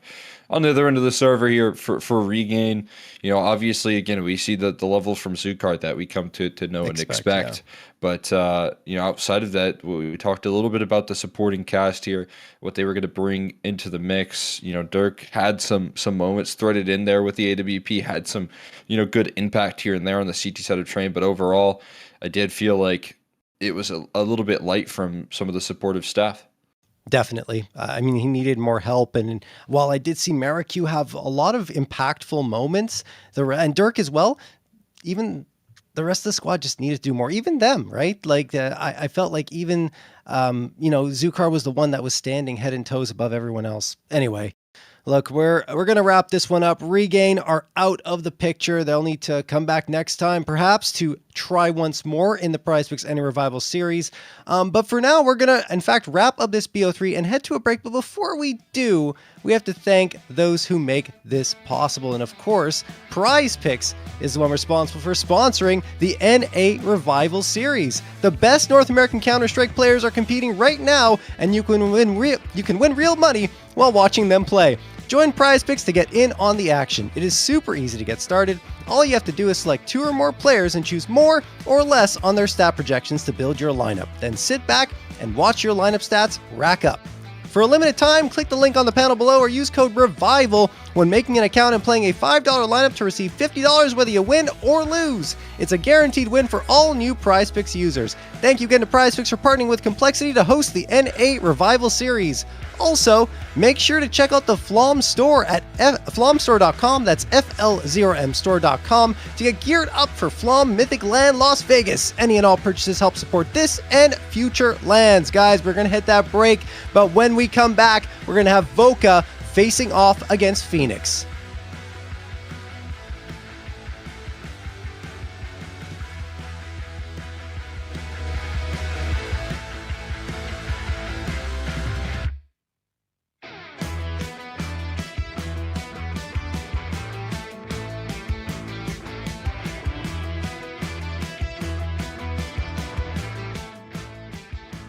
It's finally happening. I'm hosting my own event in Las Vegas in the HyperX Arena. Come on! I'm ready to huff the fucking cup. I'm huffing copium, baby! Oh my god, he got so much! He got G-Flash! That was hilarious! Everything to be gained. The blaster swing! Come on! The first is in! Come on, horse!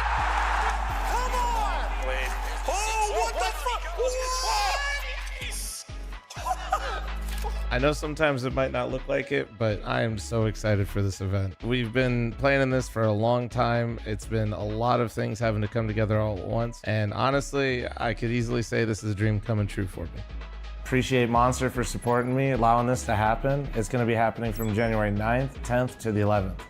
So we're going to have the top 8 North American Counter-Strike teams here competing for $30,000 and for VRS in a GSL bracket. So just being honest, I'm trying to rip off Beyond the Summit. It was super cool. The players were always relaxed, but there were no fans there to be in that similar relaxed environment. So now I'm basically taking the HyperX Arena and making it the house. And with the HyperX Arena being the house, we'll have plenty of fan experiences for you to keep yourself busy. You and your friends will be able to just hang out on different setups during the downtime in between the games. And then me being here with 2 other casters and basically just doing my normal thing, co-streaming, while having 2 people carrying me, which is a lot of weight to deal with. And none of this would be possible without Monster Energy sponsoring this event, working with me for so long, and supporting North American Counter-Strike.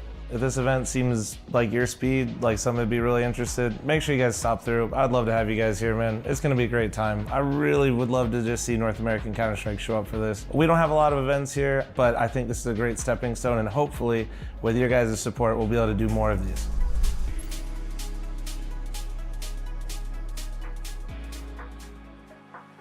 So I'd love to see you here. Come to Vegas, come support North American Counter-Strike. Love to see you here. I said it 3 times. Lisa, come twice. What? Oh God, yeah, please come to the event. We desperately need you to be here. Otherwise, NACS will die. You know what? There we go. There you go. You can just do that whole thing at the end. That'll be perfect. It's time for Steal Mike's Skins. Give it here, Tier 3 caster. Give it. This is mine. Day through. I lost my $2. I deserve this. Give it. Mine. This is mine. I want it. Give me. What's up, everybody? Welcome to Steal Mike's Skins, powered by Flom. Rob, show the people who's powering this. Show the people our beautiful sponsor. Oh, look at him. Look at that. Look at that beard. Look at that magnificence. Thank you, Flom, for making this all possible, because it's time for our special guest to get a chance to steal my skins. Our special guest is Michael Swisher Schmid, coming on in from M80. Welcome to the show. Thank you, Mike. Swish. Doing fantastic. How about yourself? Excellent. That's what I like to hear. I'm doing great too. Hopefully, I'll be doing even better if you don't get to steal my skins. But we'll see. We'll see about that. We'll see what happens here. These skins, they're fluctuating right now. They're volatile assets. So Trying to get that $5 M9 Sapphire.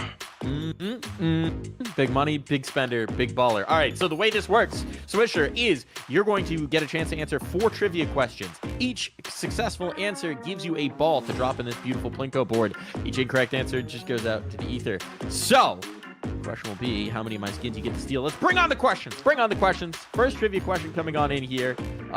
Each of your 5 teammates buys an M4A4 and armor for 1,000. That's the full hat. What is the total cost of the team's full buy? Quick math here. So 3.9 times 5. Well, 4K times 5 is what? That's 20,000. So subtract 5. I'm gonna go with C. Final answer. That was great math. C, 19,500. Is C the correct answer? It is indeed. Well done. Fucking Quick go. maths coming in here. 1 for 1 on the questions. I did think that math question was going to trip you up. I'm not going to lie. I did not have faith, but well done there. All right, on to the next question. I should have had faith. Now we're locked in. Which team won the very first CSGO major tournament, DreamHack Winter 2013? I'm just gonna shoot D. Not really sure. Fnatic? Yeah, it's either B or D. Actually, can I take it back? Yeah, you can do whatever you want. We haven't. Okay, I'm going B. Final answer. You're going B? Final answer. Well, I regret to inform you. Nope. You shouldn't have changed it. You Fuck. shouldn't have changed it. You were Fuck. in fact correct. I think that's where It was B or Devillock D. dropped his pants, showed his underwear on Oh. stage after winning the major. Damn. You had the right instincts off the rip. Right It was B or instincts off D. the rip. I knew it wasn't Cole. Gotta trust your instincts, man. Gotta trust those instincts. All right, moving on. 1 for 2 on the question so far. What social media platform launched in 2004, overtook MySpace by the late 2000s, and became the world's most popular network? 2004. How old were you in 2004? I was 5 or 6. Okay. All Depending right. on when it was. So I'm pretty sure here it is going to be C, Facebook. C, Facebook, locking it in. Let's go. Show the answer. What do we got here? It is, in fact, C, Facebook. There we go. There's a movie about that. The Social Network. Really? Pretty good movie, actually. Not going to lie. Okay. Would recommend. All right, so 2 for 3 here. 2 balls to drop in our Plinko machine. 1 more question coming your way to see if you can get a 3rd ball here. 2 balls, the natural amount, but we're going to take it to an unnatural degree, potentially. What is the name of this Super Mario character? Is it A, Magikoopa, B, Clemp, C, Carmack, or D, Kamek? There were Koopas. I'm going to go with A, Magic Koopa. Going A, Magikoopa. I regret to inform you, that Nope. one's not correct. It's Kamek, who honestly I was not that familiar with. He's, I think, Paper Mario guy. Okay. Not a game from my not youth. too familiar with that. All right, so we got 2 balls to drop, but the question's going to be how good are your balls dropping in? It's not about quantity, it's about quality here. The way it works on this board is you give me a letter, we drop in its respective slot. You're trying to get into those numbered spaces. 2 skins for the 2, 1 skin for the 1, 3 skins if you hit the middle. X's, it's nothing. So Swisher, where are we going here? A through G, what are you picking? I'm picking C. We're going C. We're going C. Going Just C. left of center. Lock it on in. Dropping on down here. What do we got going on? We're moving. We're grooving. Go left. It's left. jumping. Oh. Oh. Out of the board. Wait, we gotta redo if it goes out of the board. Hold on. Okay, Pull it okay. out of the middle there. Rob, there's one stuck in the middle. No, leave it there. All right, we're doing a do-over. We're doing a do-over. It's hopping. It's jumping. This highly technical machine. It's out again. Out of the board. Again. What's going on? What is this tomfoolery? All right, third time's the charm, right? Surely Gold, it's gold, going to gold, stay gold, in. Oh, and it goes for the X. Well, you got 3 shots on 1 ball. It still wanted no skins. 1 more shot. What letter are we going for here? Okay, let's go with G. We're going G. We're going G. We're going far right. We're going full adjustment. Come on, baby. And Oh. it's stuck at the top. It's stuck at the top. Okay, there we go. Now we're away. Okay, sticking to the right. Sticking to the right. Now Gold. it's moving middle. Oh, boy. Oh, there's We got 2. 2 skins. 2 skins coming on through for Mr. Swisher. How you feeling? Fantastic. Couldn't be happier to take your stuff. Look, you know, at least somebody gets to enjoy them. At least somebody gets to It's enjoy only them. fair if it's another mic, right? Mike, from one mic to another, I hope you enjoy those skins. I hope they Thank bring you. you joy and happiness. That's all for this edition of Steel Mike Skins. Thank you, Swisher, for coming on in. We'll see you on the next one.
All right, we're back here with the PrizePicks Any Revival Series number 11. Our second and final match of the day will feature Voca up against Phoenix here, Cole. And quite honestly, I mean, Voca have had their struggles over the last two BO3s. Tough competition, Skinrave and Marsborn, but only taking that one map against Skinrave and then losing 0-2 against Marsborn, a team that they had previously beaten 2-0. Yeah, I mean, looking to keep up a conversation of how fierce this team can be, and obviously maybe in the last couple series struggling to prove it up against some of the top competition here in North America, but an opportunity to try and warm up into things and get a chance at some of those rematches for teams that they are very eager to play up against. And Voca, no question, a team that is capable of a bounce back. It's again more so about seeing how much those drawbacks kind of slow the momentum of this roster. I feel like sometimes when I watch these players take hits, it's tough for them to bounce back and show that same level of form. Yeah, no, definitely. And I mean, on the other side for Phoenix, it's a team that used to be known as Chicken Coop, of course, and haven't really been able to find wins in series consistently at all. They only have 2 wins over the last 3 months, one against FlyQuest Red, and it took an overtime on Nuke for that one, and the other against Zomblers, who are, about the same level as them. Everything else is a loss, 6 of their last 8, unable to do it. Although they did get close against Marsborn, getting a win on Train. Outside of that, it was a 9-13 twice again on Nuke and Ancient. So, yeah, I mean, this is Voca, a chance for them to bounce back and get a clean win, honestly, against a team that's not really been able to do much as of late. Yeah, no doubt about it there. That's kind of what they're hoping to bring into the mix here. I still think, at this Phoenix team's peak, so when we see them operating at their best, they can definitely challenge some of the better teams here at the top level. So hoping to see that same caliber out of them. No, I agree. I'm with you. All right, let's go jump into the PrizePicks analyst segment now. We'll talk about Voca. And you see here, I mean, there are obvious highlights again. For me, it's always Dia. I think that despite the recent losses that come through, which I believe is the first time they've lost back-to-back BO3 since Dia joined the squad. I'm going to confirm that in a little bit. But yeah, he has been incredible for them on the AWP. I expect that he will exceed his PrizePicks frag estimate of a 31 over the first 2 maps. And then after that, I would say Shane is the next player I'd highlight. He's always seems to be good, even in the losses. He comes through and gets these clutch moments or strings together a few multis. Yeah, I definitely think Shane is always going to be Mr. Consistent out of this roster here. The sort of positions that he plays, and a player that's been willing to switch things up and I think at this point become a little bit more active, but he still has some of the stronghold positioning that he's always been trusted in. And that being the case, there's a reason why this team relies on him for like big anchoring positions and isolation fights that he has to do a lot in terms of delivering multi-kills. And that's because he does it consistently. Such a good defensive player. And when it comes to those T sides, he takes some of those same, smart cerebral Counter-Strike that he brings into the mix and brings it to his T sides as well. So I'm right there with you. I think that he is definitely one of the most fun players to watch when you just think about a guy that's going to make the right moves. Yeah, and I actually take it back. They did lose 3 in a row with Dia. I just missed that a little bit in September. But still, they've had a lot of nice wins, and overall, the losing streaks have been few and far between. So let's see what's going to happen here in this one. We'll jump to Phoenix now and talk about this squad. So you got a lot of good names here. I mean, the ones that stand out to me are Honest, who jumped onto this squad as a replacement, right, for the previous player whose name is eluding me right now, and maybe you can help me out here, Cole. But either way, Honest came through and did a great job. 1.12 rating over 20 maps of play, along with Wreckmeister. These are the two that stand out to me as players that can always make an impact on this squad. Yeah, I'm so sorry. I can't help you out. It's eluding me as well. But yeah, he has come through and I think has elevated this team. It's kind of broken through a little bit of a ceiling that this roster has had. I feel like in terms of his impact here, because you do have consistency out of Wreckmeister right now. Yeah. Go ahead. No, it was Seabass. Seabass, that's right. Yes. So I mean, he's been playing with this squad for quite some time. Yeah, absolutely. Yeah. But it has been the combo that Wreckmeister and Honest. I've watched these two actually be able to do great work in terms of combining their efforts, trying to pull off victories versus some of the top caliber NA teams, which, to be honest, I would have never really rated this team to be able to do in a not too distant past. So watching them elevate this team, watching Jay Chance, win clutches with his consistency. I think he's a very explosive player. Again, if he has entered into flow state, if he's in these late round situations, I feel like you can trust him to do the right move consistently. And all those factors, alongside a really good, long-lasting core of this team sticking together for quite some time, I think has bolstered up the consistency out of this Phoenix squad. Yeah, definitely. I agree. And well, let's jump into the veto now and see what maps we're going to end up on. I believe, again, both teams have the same perma here. I'm just double checking to make sure I'm not crazy. And yes, they do. We're holding on for the vetoes. We don't have them just yet, actually, but it will be curious. We can talk about it, right? I think that both these teams ban Inferno. So whoever bans Inferno first, if anyone, they could float it, right? Both teams could float that map, but whoever bans it first will give the other an advantage. Yeah, I mean, that always ends up being an interesting conversation point here. I feel like a lot less teams are willing to float it for the second phase unless they know absolutely sure that it's not going to be picked into. Like what we just saw in that last series, even kind of an underdog squad vetoing the perma last time. And it just creates a lot of questions here because, again, having a ban that you get to avoid banning your perma, just it creates this opportunity to target a strength of your opponent that you don't normally get in every veto, and I think that makes a big difference. I think if I'm Voca, I don't know what the order of the bans is, but if they're first, I would ban Nuke right away. Just take the best map out of the picture for Phoenix, and they're picking into it most of the time. But in fact, it's floated. No, it's not floated. It is floated by Phoenix, and then it's banned by Voca. I like that decision from Phoenix just to go out immediately and say, nope, we're going to be the ones to pick into that. We're not going to ban Nuke, and Voca will have to go with that perma instead. So Nuke is picked out. So there you go. No surprise there. Train from Voca and Dust 2 as the decider. What do you think, Cole? Yeah, I mean, again, it's the conversation point of you're looking at this Phoenix squad being able to target a strength here of Voca in terms of a map that this core has been able to put up a stronghold on throughout the years. And again, play to their strengths. I think this team does some of their best work on Nuke. Their rotations are sharp. You really see that the strength of this core's stability come into the picture on those CT sides in terms of rotations. Feels like it's effortless in terms of getting into the right position. I think this is where Jay Chance does some of his better work off the AWP as well. So definitely looking forward to seeing how things open up here. Definitely as well. I think that one thing that's probably scary and I wouldn't want to go up against is a Voca team that's angry. A Voca team that is not happy with the last two results they've had, a losing streak. I feel like they're going to come out of the gates extremely fiery and trying to prove a point up against Phoenix. So Phoenix are going to have to be ready for that, rebuff it, and then get some rounds under their belt to really justify that they can contribute to a winning map on Nuke. And then we go to Train. Like, I feel like Train's such a solid map for Voca. They just suffered their first loss, I think it was yesterday, up against Marsborn on the map, which was surprising. And I say first loss, I mean since they switched to the name Voca.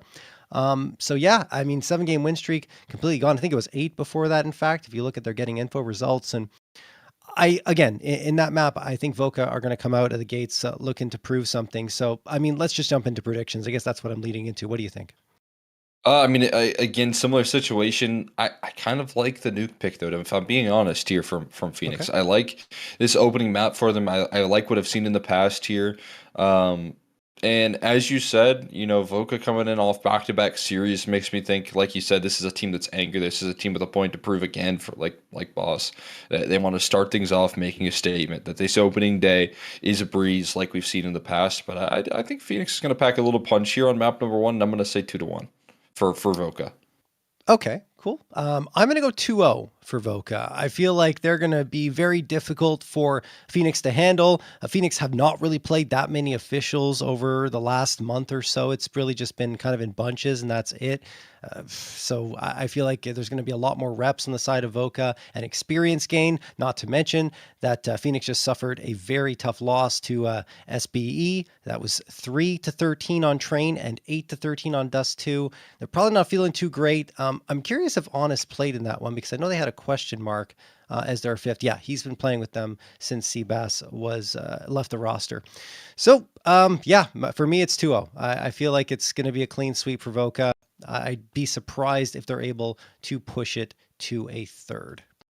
Yeah, I'm seeing where you're coming from. I think, again, the hope is that at least in terms of what Phoenix do at their peaks here, if you see Jay Chance get really comfortable again, he was just a difference maker. I think the last time I saw this team, bring in a big upset win on that map was the constant clutches. They're really good op, and I think it was just peak format of him on that map. So in terms of an upset, like he's going to be a part of the pack in terms of a requirement. When I look at the core, 3 players that can impact the server in a big way, it's Honest, Jay Chance, and Wreckmeister. When you get that trio in good form, it's definitely impressive. But as you said, Voca's a team with so much firepower here, a team that at this point isn't, oftentimes losing to rosters that would cause upsets. I think that's one of their strengths as a roster entirely, is that their firepower is just way too strong to lose to some of these scrappy underdog teams. Yeah. But despite that fact here, again, I still think they can pack a punch. No, I agree with you. All right, well, let's see how things are going to go. I believe we're still waiting for a few players to jump into the server. So let's see. Yeah, I'm noticing that they are still on hold here to get started. All right, we have 2 minutes apparently until we get started. So let's talk about something. Let's talk about the recent changes to the Counter-Strike market, Cole. We had the trade-ups that went through. Yeah, trade-ups from coverts to knives and gloves. That was crazy. Now we have the latest shakeup of sticker slabs, which I kind of like, right? Because sometimes you have these stickers, you don't want to use them, but you want to display them on your weapons. Now you can. So if you have an iBuyPower Hollow somewhere tucked into your inventory, you can put it in the slab and then put it on your gun, and you don't have to apply it and still sell it. I think that's pretty cool. So this is like kind of a display case kind of deal? You can actually use it? Yeah. You haven't seen it? I haven't seen it, no. Oh my God. No, yeah, you can. It's like, when you have the card holders that you can buy where you almost like... Yeah, it protects it, like keeps a badge, it safe. Yeah, like when you have a badge on your clipped onto your shirt, basically that's like the same a laminate. Thing. Yes, exactly, like a laminate. There you go. Thank you, Oh, Rob. nice. You saved me. Wow. Okay, so I mean, it basically allows you to like remove stickers, not have to commit to putting them on, pretty much. Exactly. So you can still basically display them, but also keep them in this slab. And then if you do want to break them out of the slab, you can. You can break them out and you can have them ready to be applied, or you can sell them with the slab. Are these just for the stickers that are coming out? Like, no, it's for any sticker. So, okay. Yeah. I mean, I think that's a great change, because the idea of like you can just snap a $40,000 item out of existence is a little scary, but yeah, the fact that it comes in now and so many people have like Titan hollows on their like Mac 10s or whatever is really sad. But hey, better late than never, right? Yeah, no, absolutely. I think this is well, I like the stickers. What do you think? Because I'm a fan, me personally. Which stickers? The new stickers that have come out, I think they're pretty. No. They're nice. I like the Budapest stickers. I think they've been getting a little bit of hate, but maybe that's just a couple people's gut reaction. No, even the hollow looks cool. Like, because the border has hollow effects. Those look amazing. Yeah. No, I'm all for it. Like in terms of the skins they have, and they have like the patch ones too, which is a little weird to me. I was like, whoa, we're moving away from foils and glitter. Now we got like patch stickers, which is it's intriguing. I don't know if it's going to catch on at all, but it's still something. It's different. This is what I'm talking about. Yeah, like that. Yeah. Okay. Let's apply 4 reason hollows and then 1 in a slab. Like, how much money is that? It's like $200,000 or something. I don't even know. Maybe less than that, but still. Can you slide the used reason sticker into the slab? Is that something that can redeem your Okay, your so chances. here's the thing I'm suspecting, and I think a lot of people are suspecting this as well. There is like a grading on the slab, and it says mint right now for any sticker that's inserted into it.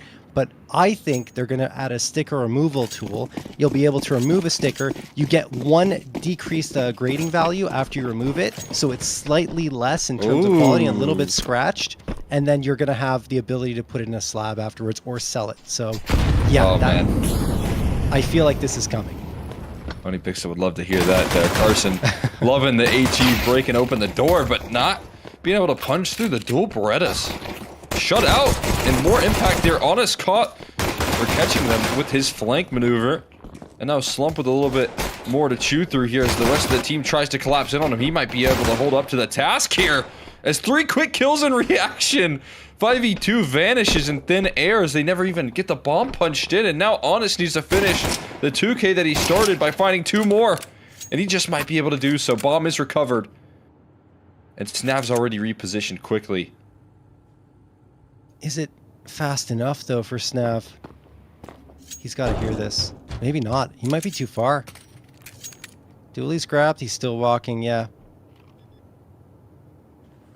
Number's going to be punched in. Well, he definitely knows now because he's not going to hear the beeping coming from the A side. Snav slips down the vent, silent the whole way. Where is Honest moving from? Oh, over in Decon. Snav spots him out, and Snav hits the headshot. Voka are going to take round number 1, not only thanks to Snav's clutch there, but also Slump, who pulled it back from the 5v2. Yeah, and as, again, an underdog team walking into this matchup here on your map pick, you get those big opportunities. You get those 5v2s where the round looks like it's going to coast for you. You got to be able to capitalize instead. They get punched back here in a big way. In a well set up round, lots of distraction caused by Gabe doing his job, but Slump able to turn this round on its head instantly. And the fact that Bomb's so cut off, they aren't able to complete the mission, and of course Snav in a clutch, a trustworthy pair of hands. Drews kind of get shattered here for a pistol round, but plenty of time to answer back, and of course a force buy off the bomb plant going to come through as well. As you would expect, MDS looking towards outer yard. Honest on top of silo. Phoenix just biding their time. They're going to get the wall of smokes thrown. They do have a smoke left. Slump breaks it open. Doesn't see anything. But he's still going to hold the line. At least for a moment longer. Now he fades back into Mini. Dia watching outside, and he will spam that smoke. Doesn't connect on anything or see anything either. But Phoenix, unbeknownst to Voka, have already made it to secret. Good real estate. I do like the idea that Snav has been able to jump the rotate down and towards lower. He's able to get in position here. Dia put on notice. So was Honest, though. And Honest, the one that finishes the job he started. Good for some more explosive plays like he delivered in the pistol. 4v5. Time is of essence here for Phoenix. Starting to get to that point. I think Snav has since climbed up the vents here. It's going to create a little bit of discomfort as they move down in towards the lower site and just barely able to get out of dodge. Snav's back down the vents. 20 seconds left. Tech 9's in close range here. Not going to do Snav any favors. Able to collect some chip damage, but held at bay. Bomb out, but not dropped just yet. Shane can't commit to the duel, and so many players go down lower and lower, but Voka know they're out of this one here. Yeah, they need a fight to be handed to them, but it's just not happening. I'm noticing about a player in here who I don't recognize.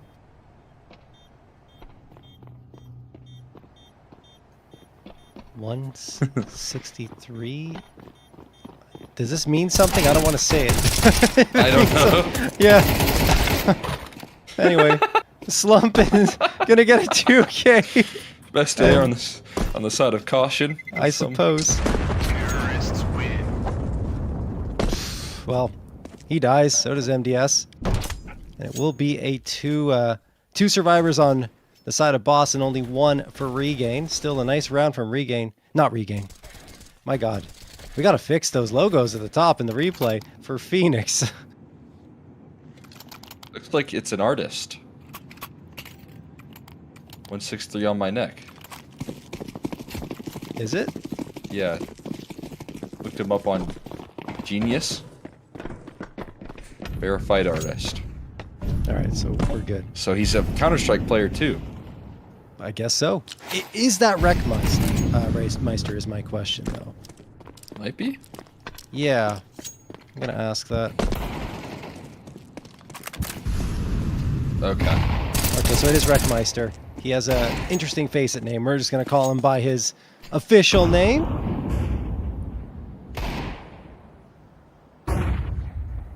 Not by his rap name. No. Okay. Honest. Still looking as sharp as can be, man. He's been able to tap out some of these players towards the outer yard. Will be finished by Shane.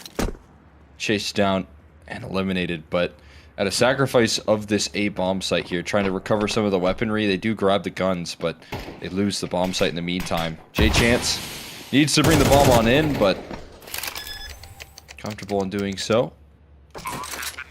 Retake effort going to be on. Still very winnable for the side of Voka, but they got to figure out their way to get on through here, and specifically how they get snap up the vents right now.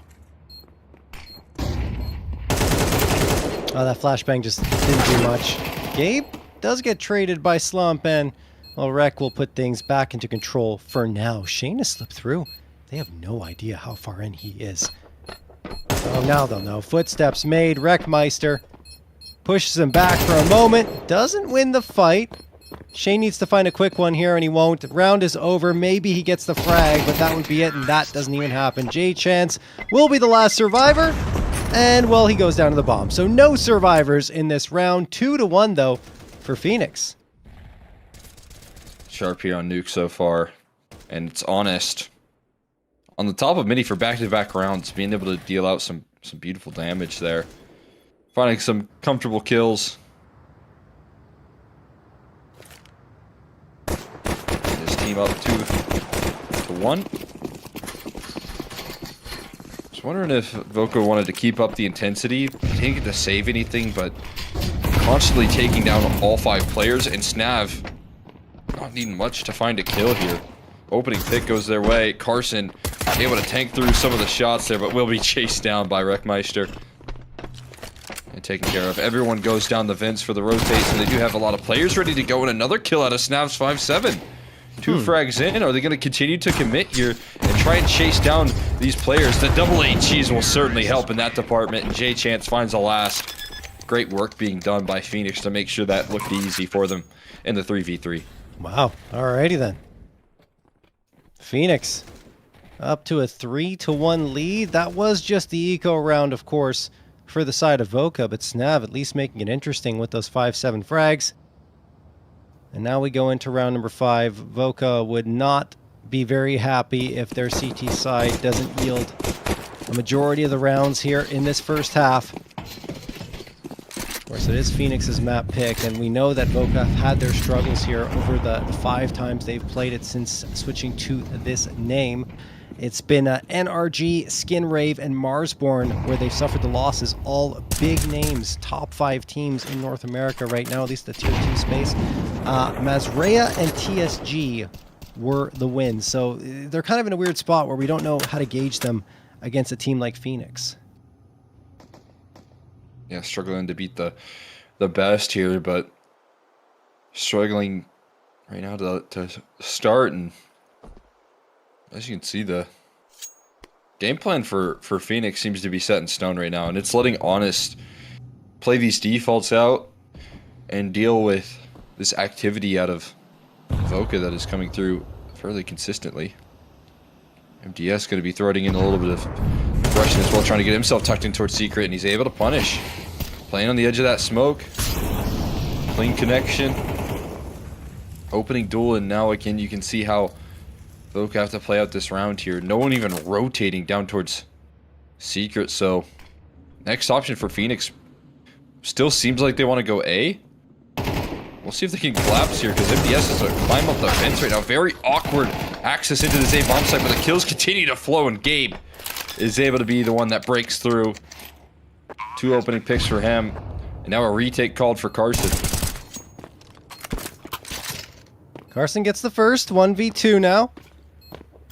Molotov gonna get tossed. Is that Gabe on the site? It is, so he'll be on notice. There's the second. Carson makes it a 1v1. Voka putting all their hopes onto him, and the missed shots from Wreckmeister. Well, they at least keep Carson on notice and prevent him from defusing the bomb, I should say. And is that enough? Just that peak? Yeah, well, the frag will be enough, certainly. Wreckmeister ends it 4-1 for Phoenix. Getting away with exactly what they hoped for here. Maybe not the best in goal for Phoenix in terms of the site that they're targeting, but they got the firepower to break through nonetheless.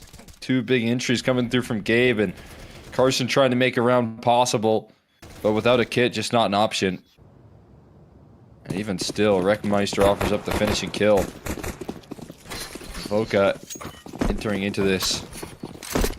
A little bit of frustration. Winning the pistol, but 4 in a row on the docket for Phoenix, and it feels like they can just keep on with this same old, same old. Let's let them continue to walk into our crosshair here towards the outer yard. Honest in the exact same position. This time it's Carson instead of Dia.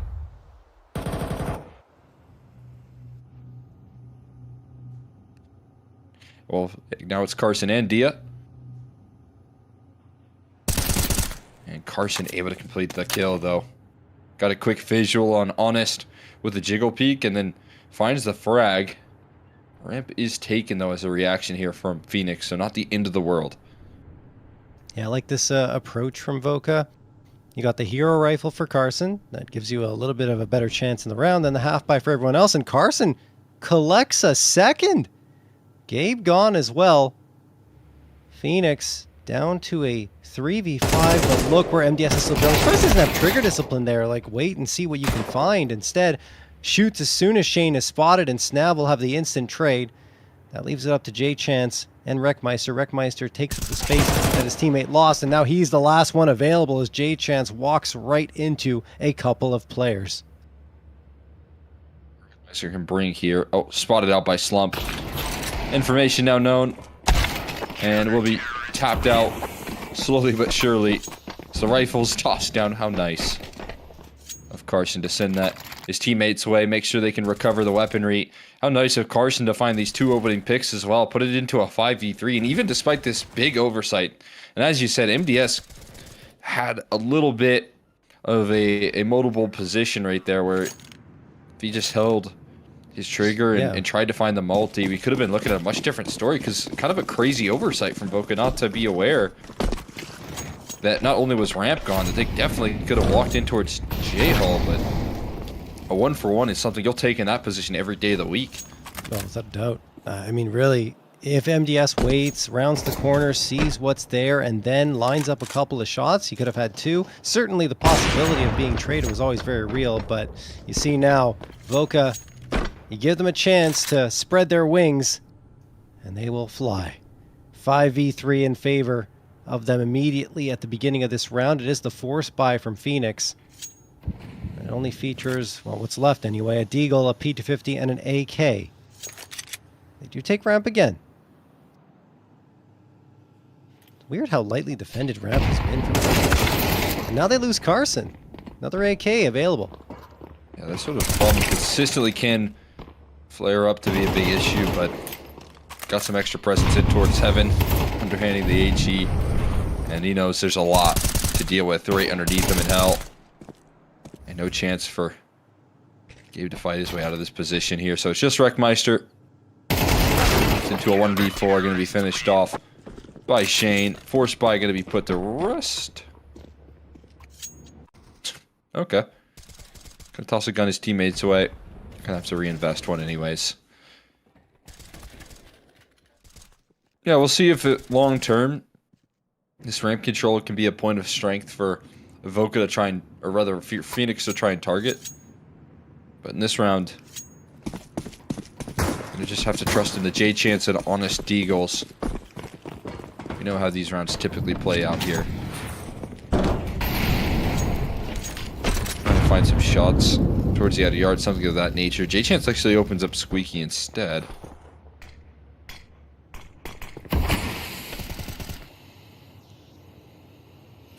Snap going, oh my god. Ooh. J-Chance timed that one up quite nicely, but door swung open. Again, J-Chance just trying to be a nuisance here and slowly dwindling his health.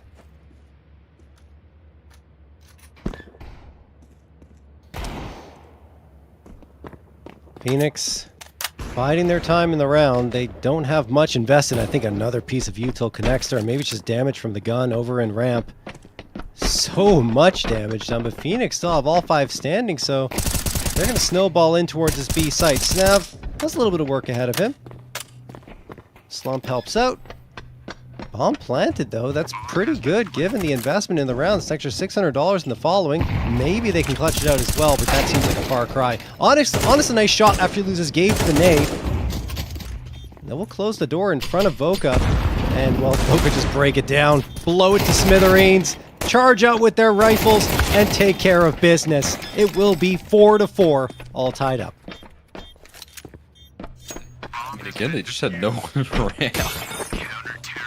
It's weird. I am very interested. So now we're gonna have a full gun round here, but it just doesn't seem like a position that they're at all interested in playing anyone. And with rounds like this, I think you can just simply afford to not really have anybody ramp, but might create some questions when the guns are out. More importantly, I think the utility. If you give over ramp control, can be a big access point towards that B bomb site, and if you don't have to use a lot of utility to take it, make things interesting. Carson is going to plant his feet here, though, this time. Have the op and Dia posted up towards the outer yard. A couple HEs to break the smokes, trying to knife across. Small visual on his target. And Honest, who has been really good at finding these headshots on the top of Marsh and the top of Mini, is going to tag him down to 99, but not find the kill.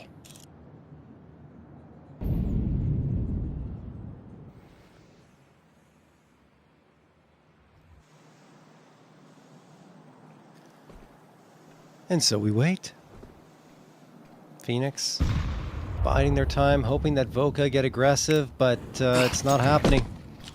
Voka want the fights to come to them. Dia's watching the edge of the smoke, potentially expecting a push to come through it into Mini. Snav there as well.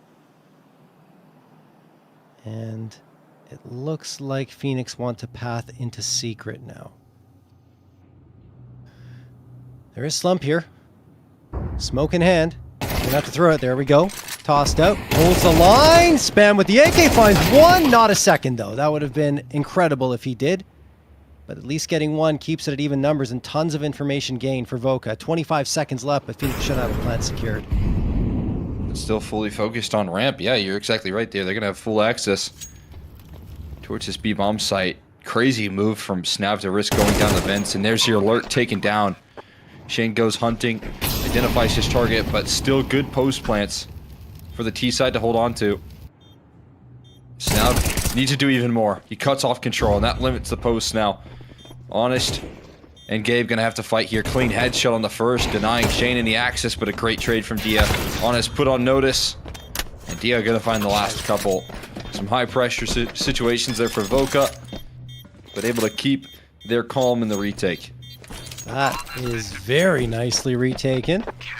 4 players were alive when that bomb was planted, and only 1 dies. Phoenix just can't hang on, and it starts here, right? Slump, certainly. You want him to get more, but he does at least manage to get 1 before he's traded out. And then afterwards, Shane activating the back lines, clears out the space, ensures that no one is going to bother them from that ramp position. And you see Dia activating with the AWP for only his 2nd and 3rd frags, but he's one of those pieces that Voka honestly need to have activated in order to get consistent success, because he's the player that did start to bring them a lot more wins once he was re-added back to the roster. Anyway, Snap gonna spray down 1. There goes the 2nd. This is just a half buy, and it's looking like it to boot. Snap, a 3K. Carson caps off the round along with Shane, and it will be 6-4 for Voka. This is a great recovery from them, remembering that they were down 1-4. The pistol couldn't really get the gun rounds rolling. Snav able to continue his spray and continue the defense right there. The money got quickly built up for the CT side. Now, can't really break through here for the remainder of the half. Phoenix is going to constantly have to deal with that, the weapon rounds. And Voka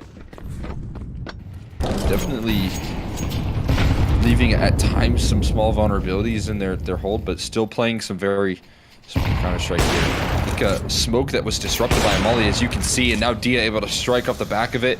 Have to throw in an extra smoke, but they lose 2 players already. Oh, there goes another one. Dia Oh, continues to wow. collect frags. They're just absolutely crushing Phoenix beneath their feet. Rex down. There we go. Shane waiting above hut, and there's just so much to clear when you're coming out of hut on your own, not knowing what's above or below you. Or I should say at the same level as you. The result is that Voka up to 7. That's 6 in a row for them, looking to close out the half on a win streak. Yeah, and this has been a story for Slump right now on this map for Voka when he transitioned into the rifle. Has to make a big step up here for his team, and he's been able to deliver in a consistent fashion, especially on this map. Looks really comfortable in hard-to-play positions out of the rifle. He's been doing this for this team in quite a bit of series, at 15 and 6 for him so far. Yeah, showing how effective he can be on the rifle work here. Snav catching an execution this time. Not the multi. Gets taken down with none, but Shane able to deliver in his stead. Traded out as a 2-for-2 into the bomb site. And a late lobby lurk should catch Carson completely by surprise. And it absolutely will. Gabe finds a freebie on the sideline. You know, a man deficit here for Voka to try and recover, but it's equalized here. Slump with another one. Diaz peering around from heaven, looking for a connection, drops down to the site. Slump exposed, and he will fall. Smoke thrown on the bomb. Shot connected for Dia. Now he's just going to stick to the fusel. Trying to get it here. 2 seconds left. Does he have it? Yes, he does! Gabe is wide of the mark. Smoke defusal for Dia, who awakens at the end of this half, and an 8th round secured for Voka. You already talked about Slump, and in fact, I think this is the first map we saw him on in a Revival series on the rifle, and he looked phenomenal. And once more, he's doing that here, carrying the weight of the team on his shoulders while the rest of his teammates activate. In making that clutch possible there for Dia. Yes. Doing just enough there. Dia having to connect some really difficult shots, but able to provide that impact late into the half for the cherry on top of a defense that was once staring down the barrel down 1-4. Turns into an 8-4 half with momentum heading into the second. Ramp rush. Duldy's got to defend here. We'll see how much he can find. MDS crosshair sent every which way. And a 1-for-1. Enter into the B-bomb site. Quick rotations and another pair of Duldies falling with a 1-for-1 trade. You'll take that. Tap onto the bomb, not a full commitment. Trying to bait out the reaction, and that's exactly what they'll get. This is impressive. Voka looking for a second pistol round victory, and not yet. Wreckmeister from a 1v3 to a 1v2. Still has plenty of health. Needs to hit those headshots. No kid on his back, so it has to happen quickly here.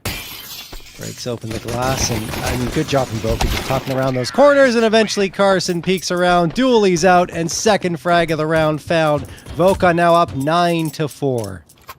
They're so elusive and trade those dual Berettas out, not allowing for dualies to get these multi-kills that we know they're so capable of. But that's a full team commitment out of Voka. And going for those trades and not allowing for that. So pistol's going to be swept. And our opponent's map pick already with a 4-8 lead. And not a force spike coming through out of Phoenix. Who got away with it in that first half. Not as interested to go for it defensively. Again, a map that I think a smoke and you know, 5-7s can be maybe the most dangerous on this map. I'm gonna elect to go against it here instead, and this time again ramp empty, and Voka realizing it.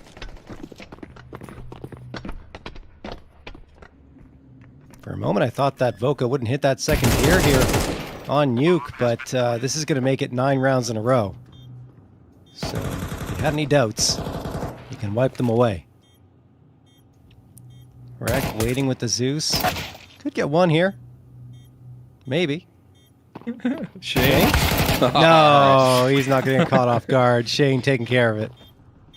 Just too smart right there. Not going to let it slide.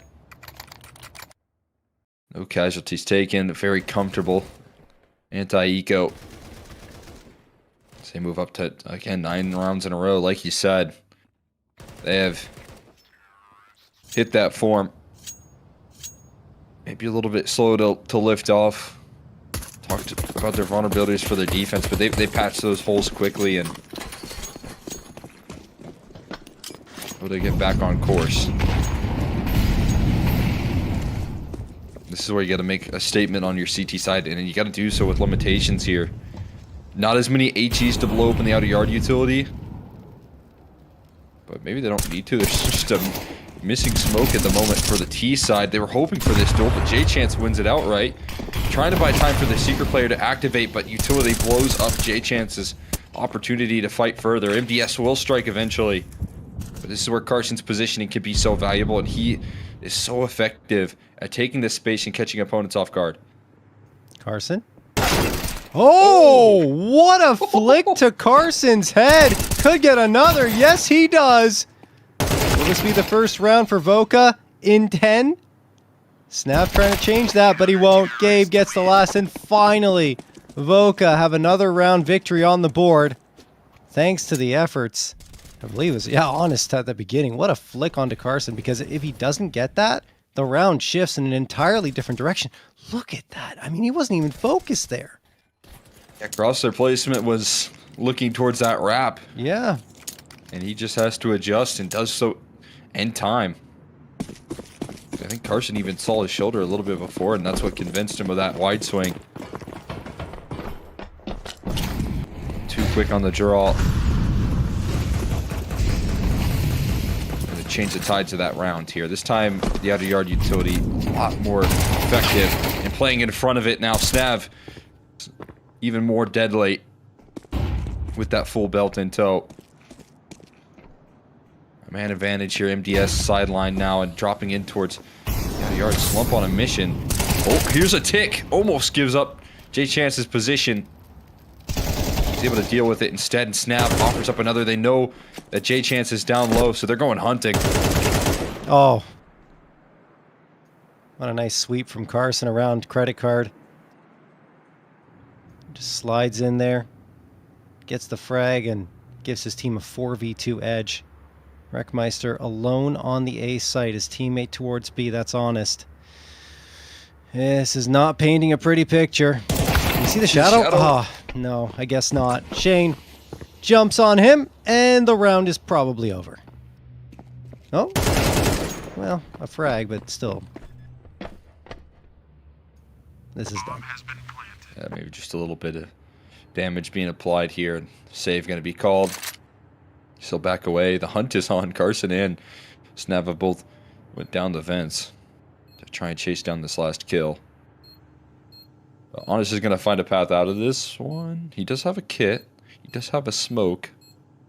So there's always a chance here, but as he fades away from heaven towards spawn, he's got to get deleted by Snav. Big time for him to elevate as well. 3 kills here, continuing his performance. That first half and playing so aggressively and trusting his individual ability by playing in front of that smoke. So often you'll catch players with HEs out or smoke spamming outright, and that's the effectiveness of it. He just wins the duel head to head and takes 2 more for his troubles. Loka onto 11, looking to close this one out with comfort, and it's a full force buy. Well, this is it. Chips shoved into the middle by Phoenix. Smoke gonna get tossed here for the cross. Voka, they already sent a player in garage. Like I feel like Carson is not spotted here. We know he's kind of crazy in terms of his pushes, but he does get spotted. Honest finding 1 and a second.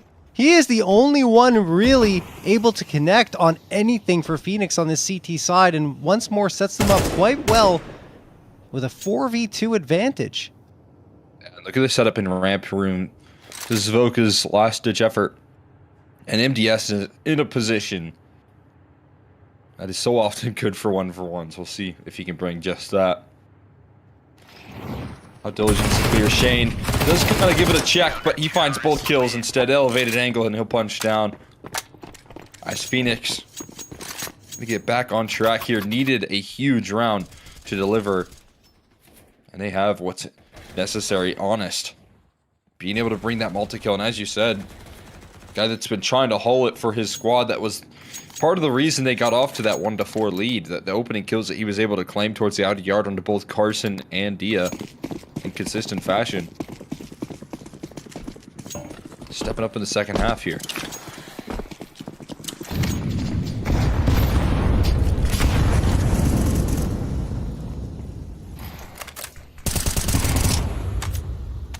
Shane naded down to 45. I think they're just going to accelerate here. Try to go for a blitz to the A side. Here they go. Oh, Wreckmeister gets caught with Util out, and he falls. So does Gabe. Clean trades for Voka. 4v3. They know there could still be someone over in heaven, but they don't have a Molotov or a nade to throw there. Oh, wait, excuse me. They do. Molotov goes in. And now it's just flashbangs left. Stuff here, Slump. In a position to cut them off. Heaven being watched as well by so many players, and it's just not an option. J-Chance shut off, and Honest and MDS on the outside looking in on these smokes. Have to take this window of opportunity to run away. What a perfect timing on that execution. The util is pulled out at the most drastic time. Your teammates out a little bit to dry when you're able to scale that effectively in towards the A bomb site. And now they want the kills here, maybe. Dia, his teammate, both hunting. One extra frag offered up, and both guns dropped here in a nightmare scenario ahead of Phoenix. As again, they're going to have to trust in the force buy. Maybe the hero rifle once again of Honest to try and save them here of this map being slipped away.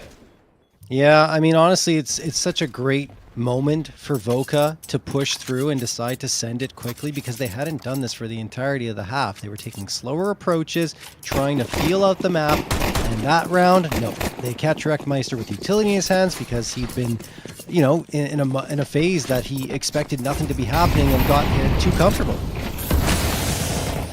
Expectations were that it would be a slow and steady round, but Voka defied that.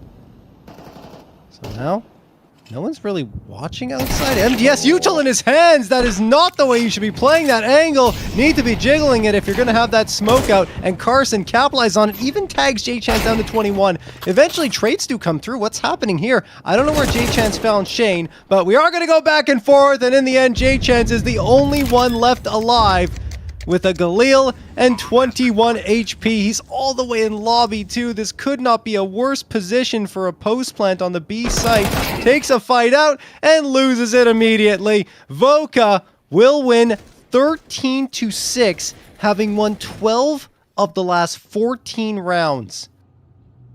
I mean, it's such a phenomenal recovery for a team that was kind of getting scared just a tad there with the 1-4 lead that Phoenix possessed early, looking to see if that was enough to thread in more success, and instead Voka kick it into high gear. They get some of the key pieces moving. They get Slump rifling so effectively around towards Mini, and I mean, just a fantastic showcase of how quickly this team can snap on.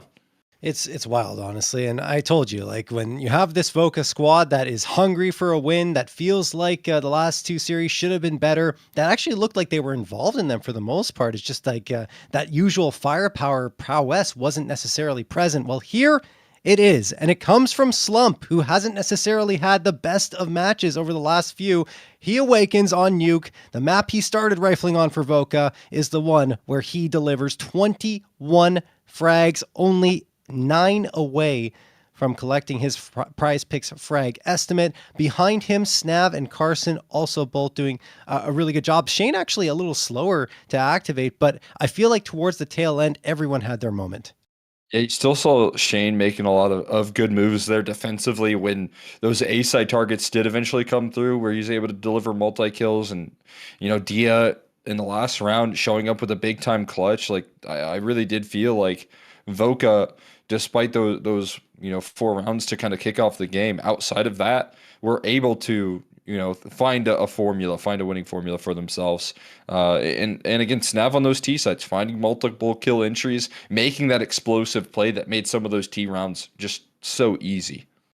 I'll switch gears now and talk about Phoenix. And yeah, not much to speak about, honestly. And well, speaking of honest. Yeah, he was actually really good in a couple of rounds there. The 2 that Phoenix ended up winning on CT side. If he wasn't there, this would have been over even sooner, because he twice delivered a 2K that changed the entire complexion of the round. One with a ridiculous flick onto Carson. I mean, that was the shot of the match, I feel. Excuse me. But yeah. Go ahead. Yeah, I mean, it was just really impressive what he was able to bring to the table. When you look at like 13 kills in total, maybe not jumping off the charts, but I think every one of them having lasting impact in terms of the rounds that they were able to convert. So again, wanting a little bit more in terms of the round count, still feels like it's a very one-sided matchup, but you can see a couple of these individuals when they're kicking into high gear, they can fight back. It's just not consistently spread throughout the roster enough to make much damage happen here up against this focus squad. Yeah, now we go to Train, right, where Voka have been so good. I mean, you look at that Marsborn result, 9-13 loss, but they beat them twice before, 13-9 and 13-4. And I mean, overall looked absolutely unbeatable on that map. I feel like that's going to be more of what we're going to see here against the Phoenix squad that doesn't have many reps. Yeah, it's going to be a huge question mark here as to what Phoenix have prepared. Obviously, a defensive start means that they should be having a little bit of success, but you still have to have the details now down. You still have to have the execution and the firepower to match some of the entry prowess. If Snap's going to be able to walk away with multiple kill entries on these T-side rounds, it's going to make that T-side look easy again, and that's going to be what Phoenix need to look at. All right, we're going to hit the break. When we come back, we will have that map of Train for you.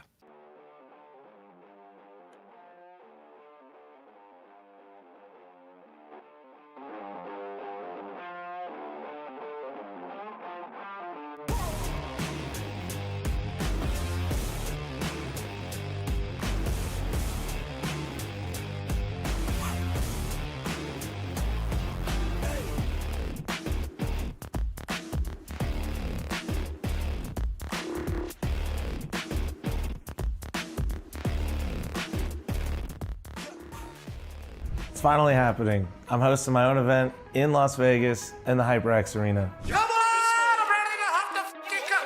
I'm huffing copium, baby! Oh!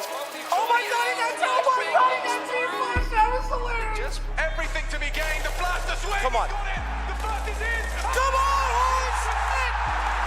Come on! Wait. Oh, what the fuck? What? I know sometimes it might not look like it, but I am so excited for this event. We've been playing in this for a long time. It's been a lot of things having to come together all at once. And honestly, I could easily say this is a dream coming true for me. Appreciate Monster for supporting me, allowing this to happen. It's going to be happening from January 9th, 10th to the 11th. So we're going to have the top 8 North American Counter-Strike teams here competing for $30,000 and for VRS in a GSL bracket. So just being honest, I'm trying to rip off Beyond the Summit. It was super cool. The players were always relaxed, but there were no fans there to be in that similar relaxed environment. So now I'm basically taking the HyperX Arena and making it the house. And with the HyperX Arena being the house, we'll have plenty of fan experiences for you to keep yourself busy. You and your friends will be able to just hang out on different setups during the downtime in between the games. And then me being here with 2 other casters and basically just doing my normal thing, co-streaming, while having 2 people carrying me, which is a lot of weight to deal with. And none of this would be possible without Monster Energy sponsoring this event, working with me for so long, and supporting North American Counter-Strike. If this event seems like your speed, like someone would be really interested, make sure you guys stop through. I'd love to have you guys here, man. It's gonna be a great time. I really would love to just see North American Counter-Strike show up for this. We don't have a lot of events here, but I think this is a great stepping stone, and hopefully, with your guys' support, we'll be able to do more of these.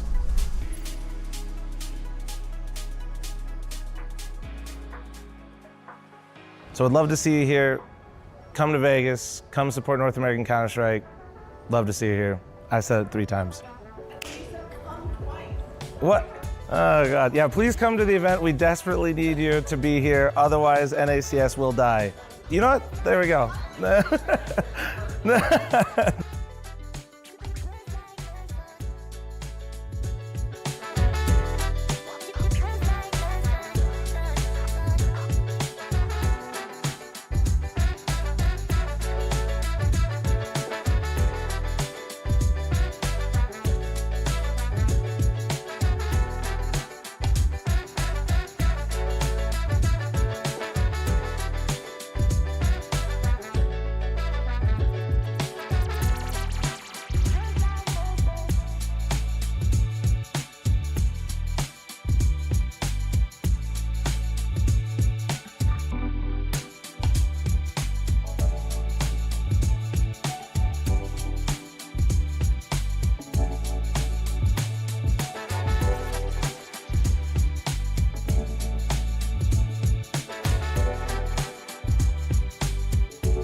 All right, welcome back to the PrizePicks NA Revival Series number 11. We've got Phoenix and Voca heading into map number 2 here. It is going to be Train, and it is a map that Voca have picked into a lot lately. 66.7% of the time, they are going towards Train.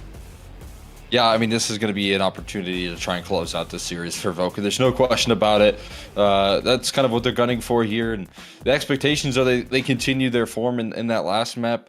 You have, even more influence out of Shane, who I think plays, phenomenally on this map as well. And it should be sitting in a good position to try and close out this series. For Phoenix, on the other hand, you're going to need a little bit more coming through out of players like J-Chance, who again, it's going to have an opportunity to start with the op on that CT side. You're going to need to see them lift off and capitalize if they get off to an early start, right? If they're up 1-4 on this CT side of Train, they're going to want to continue that momentum and keep down Voca's sort of adjustments and reactions. Yeah, no, it's going to be difficult, I think, for Phoenix to really push this to a map number 3. I feel like a win condition for them was getting that first one on Nuke, and being unable to do so will pose problems on Train. But one thing we didn't mention before is they did beat Marsborn here, and Marsborn are a pretty decent Train squad. 13-7 win on that map, and of course Marsborn just defeated Voca 9-13. So maybe if you look at it that way, transitive property, perhaps Phoenix will have a chance here, but overall, I'd still lean pretty heavily to the side of Voca to be the ones to take this 2-0. Yeah, I mean, definitely the case there, and that's what I mean about this Phoenix squad is I think they're starting to become more and more capable of delivering in those moments, delivering in the high pressure environment where you have to play more consistently up against the top dogs in North America. They've shown the capability of being able to bring that into the mix, and now we'll see if they can continue that conversation here and show what they were made of when they took down Marsborn on this map. Okay. That's not what you like to see, unfortunately. A little bit of a pat on the back there for Wreckmeister as the full 5-man rush heads his way. He's still looking to hold his ground, though, and backed up at least. We'll see if he can find anything extra. The dualies again traded out, but more quick rotations coming through out of the CT side. A lot of resilience shown by Voka in these pistol rounds as they strike back again from a deficit. Oh, Honest is in trouble. J-Chan supporting, though, helping out his teammate. Although Dia does fall, Shane will get 2 back and then snap the last. Another pistol round for Voka as they remain flawless in opening rounds. Good work there. I mean, have to find a way to trade things out and deal with MDS first on the rotation. And Wreckmeister trying to hold his ground, but the dualies have just been limited, and that's a credit to Voka and their great trading. That's kind of a fundamental of this team, I feel like. It's one of the reasons why I think this roster is still able to thrive versus whoever they play up against, kind of in the lower echelons of like ECL caliber teams. Underdog teams struggle up against this roster because of how effective their trades are. These pistols go to show it there, Snav. Able to lift off first, but the Deagle's looking to pack a punch here. Honest pushing the back out of Pop Dog. And Gabe also finds a little bit of success here.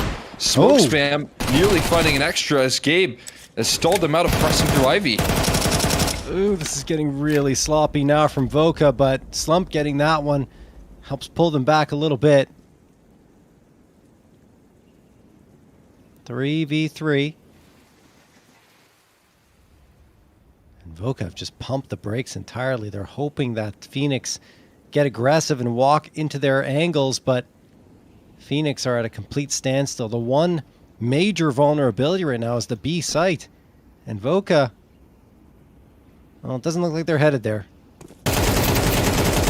Engagement from Dia. He wins it against Rek. 3v2. Now J-Chance and Gabe have to defend with only a MAC-10 and a Deagle. J-Chance, what a shot to the head of Slump, and Gabe the same with the Deagle. They're doing it.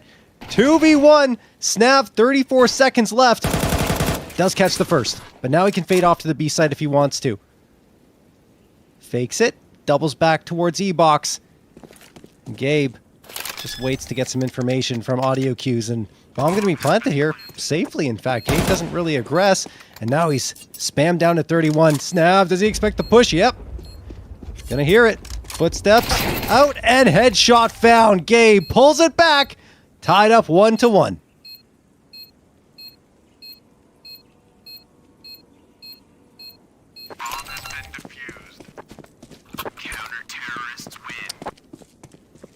Yeah, not gonna let that two-piece slip from his grasp right there. Already found the first 2 kills to try and make it possible here with this success towards Ivy. And just fearlessness chases down that final kill there. Not allowing for Snav to get his gun out even in time. He's able to collect that headshot. Now 1-1 tied up. Snav tried to make it possible, but there'll be some big time limitations. Nade stack here, a barrage of utility, but not as effective at dealing damage. The rifles will in fact do so, holding them at an arm's length and finding the trades necessary. Snav. Oh, nice shot from Shane onto MDS here. 3v3, J-Chance spamming for it, but he can't do it either. Wreckmeister at least finds one response. He may be the last one left alive, but no, Gabe wins the duel with Shane. Now Snav's getting overwhelmed. He still finds a headshot, pulls out the pistol. Gabe down to 20, but he'll clutch it out again. Another 1v1, the same competitors and the same result. Oh my god. Talk about such an electric way to kick off this series, man. Fighting tooth and nail, and you get to see almost the same clutch flare up again. as Snav tries to brute force his way through another victory, but Gabe will rip it right from his grasp. And the Force Pies are not going to stop there. They're running this one back here. Okay. Hey, coming down to another 1v1. I see the vision behind it. They know they're so close to the cusp, but this time they didn't get the bomb plant to back up this Force Pie, so got to be even less tools now for Voka.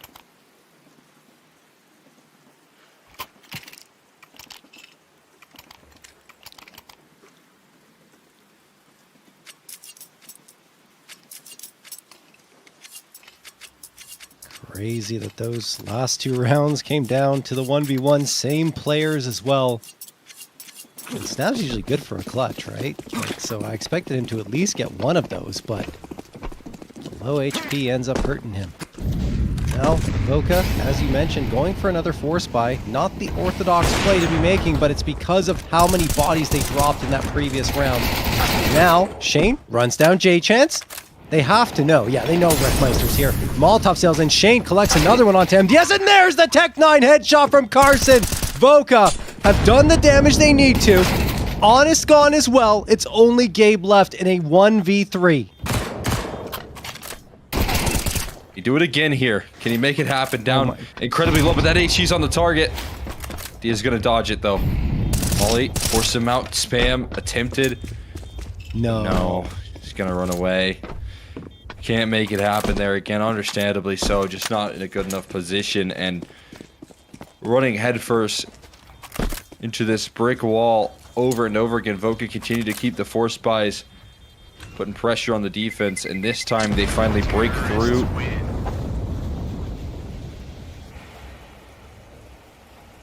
And find the trades. I mean, that is the one thing about those last couple of rounds is that they're finding access into the sites. It's coming down to the wire in these clutches. And that is kind of a concern here for Phoenix. And this time they're able to finally shut down the Gabe clutch factor and just force him into a save. He still doesn't die, though. Yeah, like you said, he goes into a save. Gabe, really feeling it here in the early goings on you. MDS naded down at 55, and he makes his way in towards Pop Dog, and Long Dog has the auto shot. He does damage, but no frag. Shane taken down to 13. Wreckmeister, aware of the fact that that damage was done, it is confirmed, tries to peer out and finish the job with the Deagle, and now that Molotov's going to push him back completely.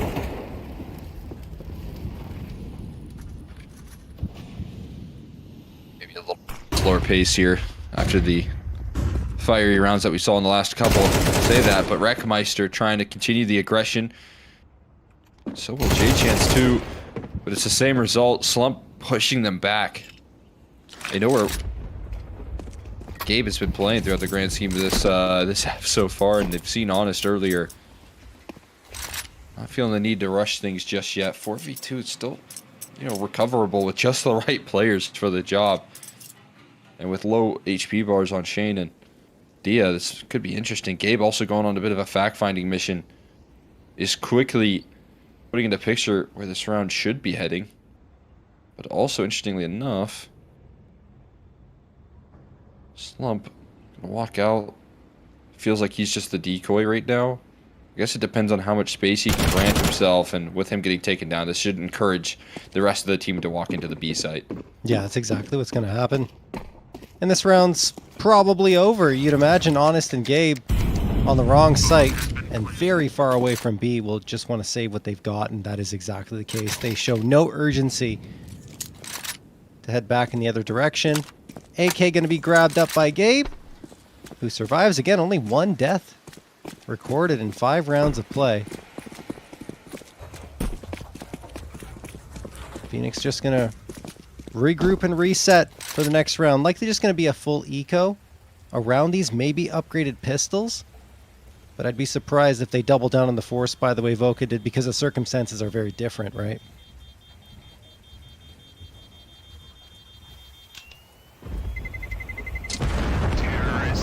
See what they want to bring into this next one. 2 very valuable guns being saved, but probably have to concede a little bit of ground here.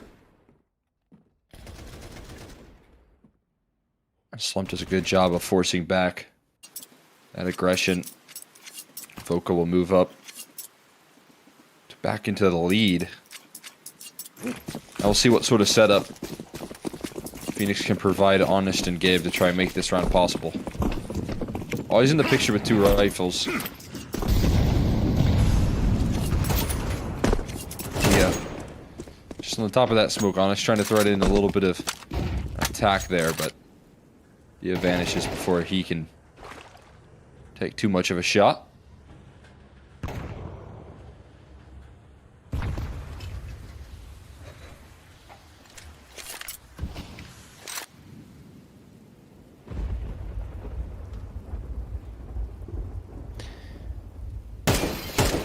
Slow pace here.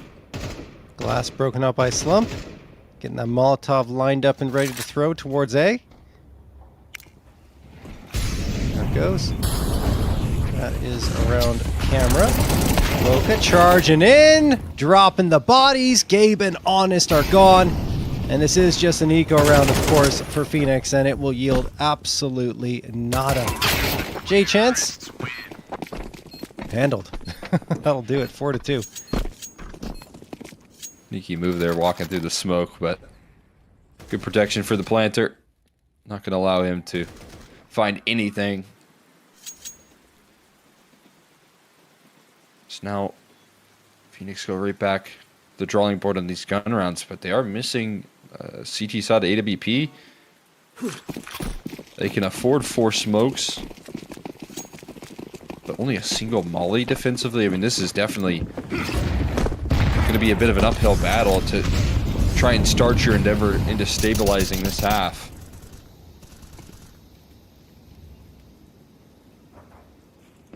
That utility already being put on display here.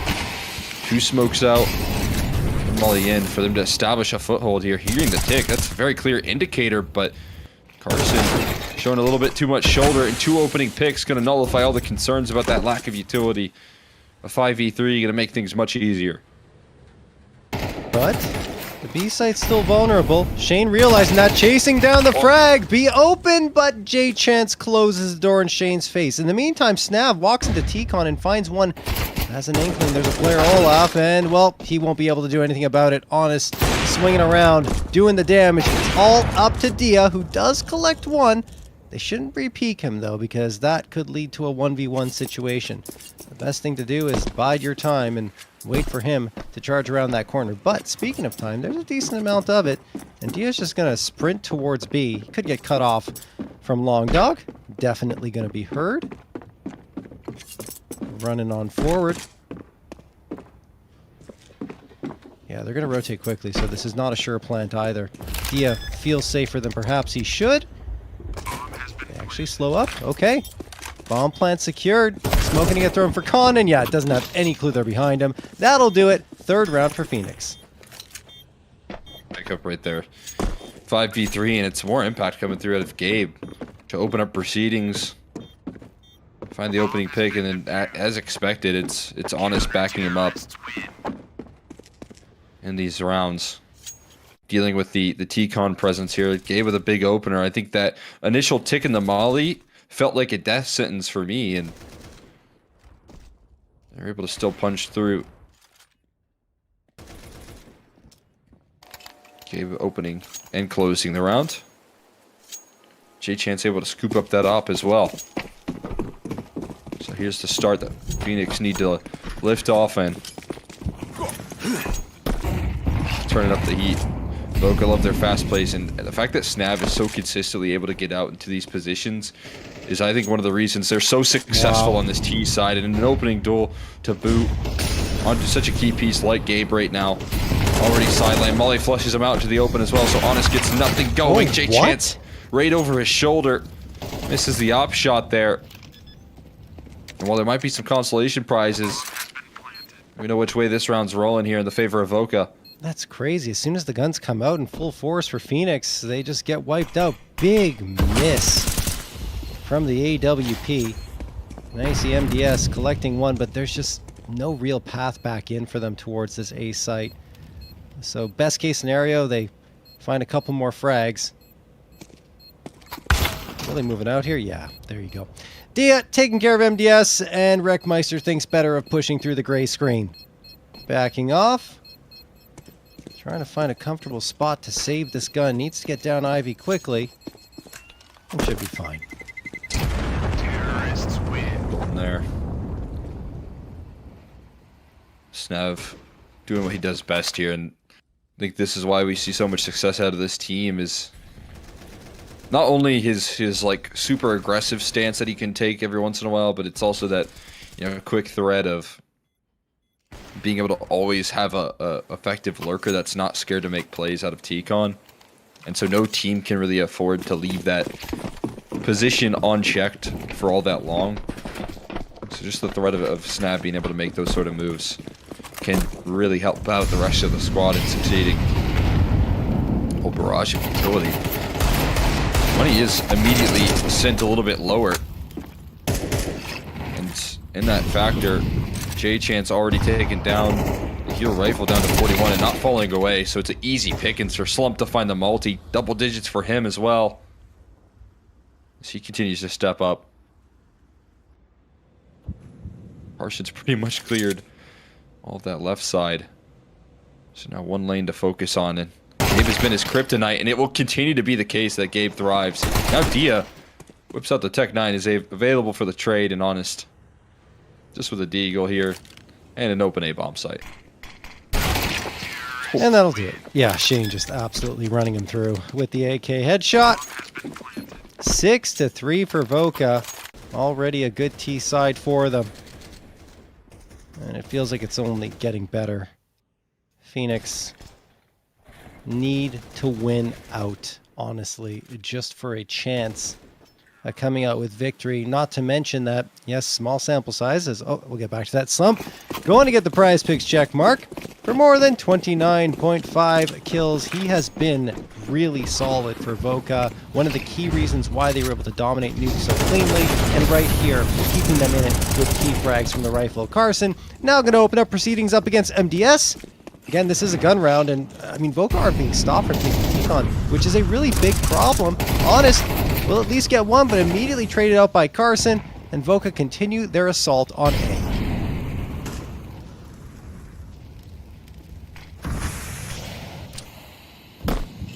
Let's continue to be smoked off as well.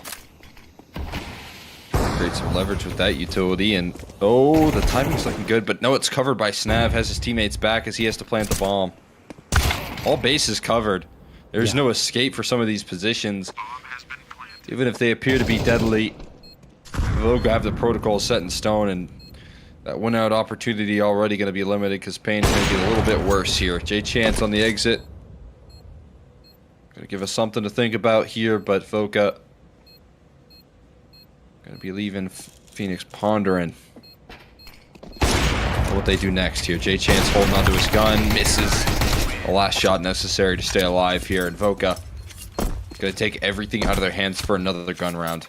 All right, here we go. Now that I have a moment, we can talk about this. So Phoenix, small sample size, only 4 maps played on train, but percentage-wise, CT rounds are actually inferior to their T side. 47.1% of their CT rounds are victories, but 54.5% of the T rounds are wins. Now, while that is promising, with them heading over to that second half, 3 rounds or even 4 rounds doesn't feel like it's going to be enough regardless. As Voka, on the other hand, win 67.5% of their CT rounds.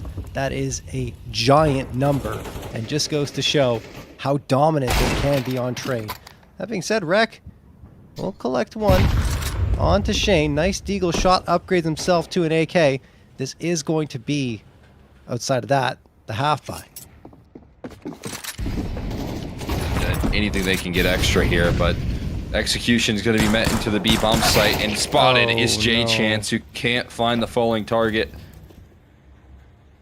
So the B site going to fall because of it. Slump already passed in towards Cloud, taking some very deep positioning.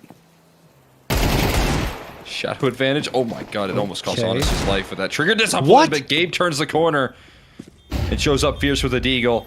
All of a sudden, this round gets put into question. And Snav's feeling a little bit isolated on the site. Blinded up by the flashes, he has to fight He's able to hold on to his positioning. Snap doing great work to stay alive in that condensed position and fight back here as Voka recover for an 8th. That was really, really difficult for Snav. You know, you get caught in a position where you can't really feel comfortable.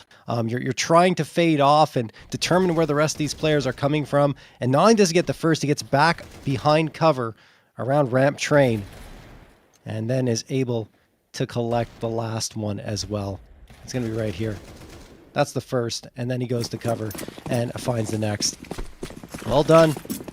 Keeping control of Voka even when the pressure is on. 8-3 in their favor. Dia an opener, then Nate finishes him off, but that'll keep Phoenix on notice towards the A site. Here come more Voka members, and Snav gets absolutely nothing in this round. 4v3 for Phoenix. They could really use a 4th. Looking like MDS could deliver it here. More damage done out of his rifle, but Shane somehow survives another shot. Barely staying alive here and still packing damage here. Sending Gabe sidelined. One flank kill free for Volter, who is not in fact Wreckmeister. He was I think it's whatever Wreckmeister. that. I think they just sent an update that it is Volter.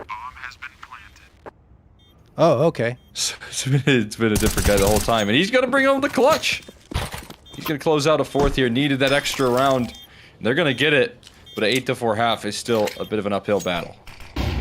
All right, well, Volterok will clutch it out, and as mentioned, the 4th round secured. Good to know now that it is Volterok and in fact not Wreck. But look, I said it before, I'll say it again. 4 rounds CT side and train, it's not nearly enough in my mind. Voka have a chance to absolutely destroy Phoenix and push this one across the finish line.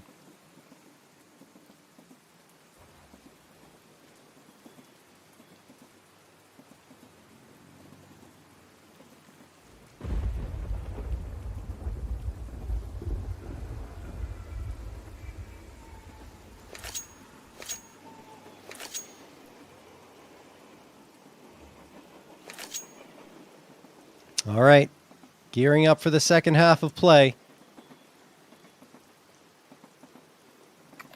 Phoenix need a quick start. A pistol round feels like a requirement. Even though it's not like a dire circumstance, like 11-1 or 10-2.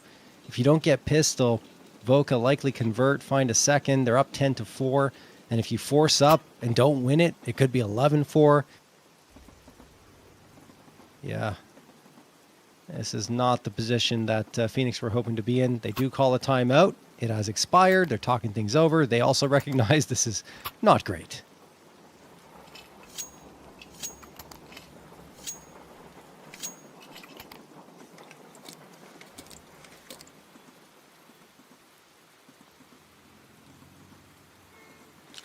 All right, we are going in. Round number 13, the first one of the second half. Carson, flashed out. Voka, a little disrupted here. MDS has slipped all the way through. They have no idea, and MDS finds the first. They still haven't really cleared him out. He's managed to make his way in front of Ivy. Now Shane, ready for a fight, but this is really good position from Phoenix. Deal, what? How do you get 2 there? Crazy flick on the second. He may have saved the round for Voka. Down to a 3v3. Still a minute 20 on the clock. Gabe will collect Carson. Still haven't won a pistol round, have Phoenix, but now they're as close as they've ever been. J-Chance waiting here, tucked into the corner over at Hell. Oh, beautiful clearance by Snav. Headshot on towards Valtorok. Shane trying to do the same up against J-Chance, but it is now all down to Snav, and J-Chance clutches it out. A 3K on the round, and Phoenix do indeed secure their all-important pistol round. No better time than now here to be able to deliver in the pistol. And able to show up with just that here. Dia trying to fight back there with a nice multi of his own, but J-Chance shutting it down with the 3K. Needing something to take off here, they're able to bring it on in. Force buy, of course, coming back here from Voka.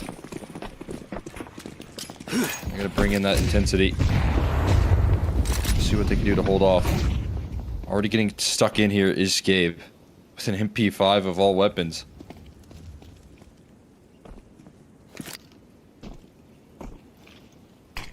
See what they can do. Try and stall out. Oh, Carson. Could catch What? Gabe off guard. Right next to him. Ooh. He ends up body blocking him. That forces the reaction out of Gabe, but still a kill connected. Carson finds the opening advantage and trying to threaten towards the upper side. Snav can't collect anything here.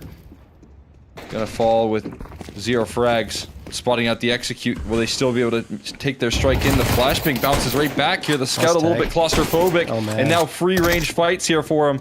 Trying to continue to commit. Another tag. Dwindling the HP bars right now of Phoenix. And trying to jump the rotate. The numbers continue to dwindle. They hung around way too long up against the scout in that position, and they get punished for it. The pistol round victory about to be isolated. J-Chance needs to clutch a 1v4. Man. 2 come through. They keep fighting him. 37 seconds left. J-Chance 14 HP, and Shane will finally put him down 9-5 in favor of Voka, as they do indeed isolate the pistol round victory, and it starts with that. Carson just slipping into a flank on Gabe. Look at this, like how, we're not going to see all of it, but they should not have been there that long without any utility to cover them up against the scout. It's just a strange circumstance in a round where you don't really have the long-range weaponry to deal with that.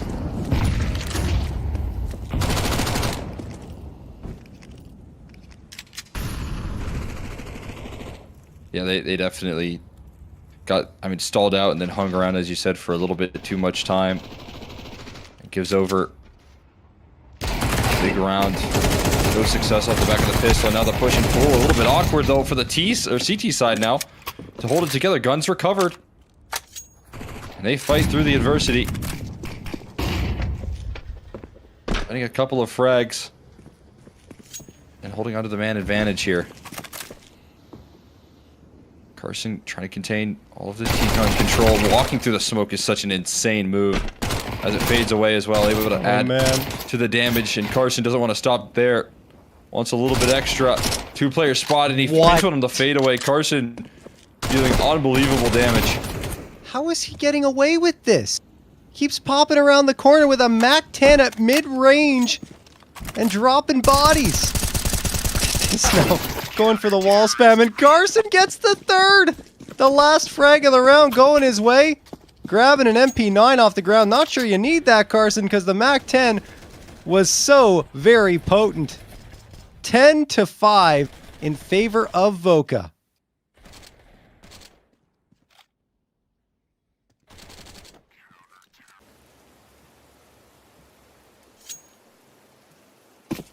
All right. Phoenix.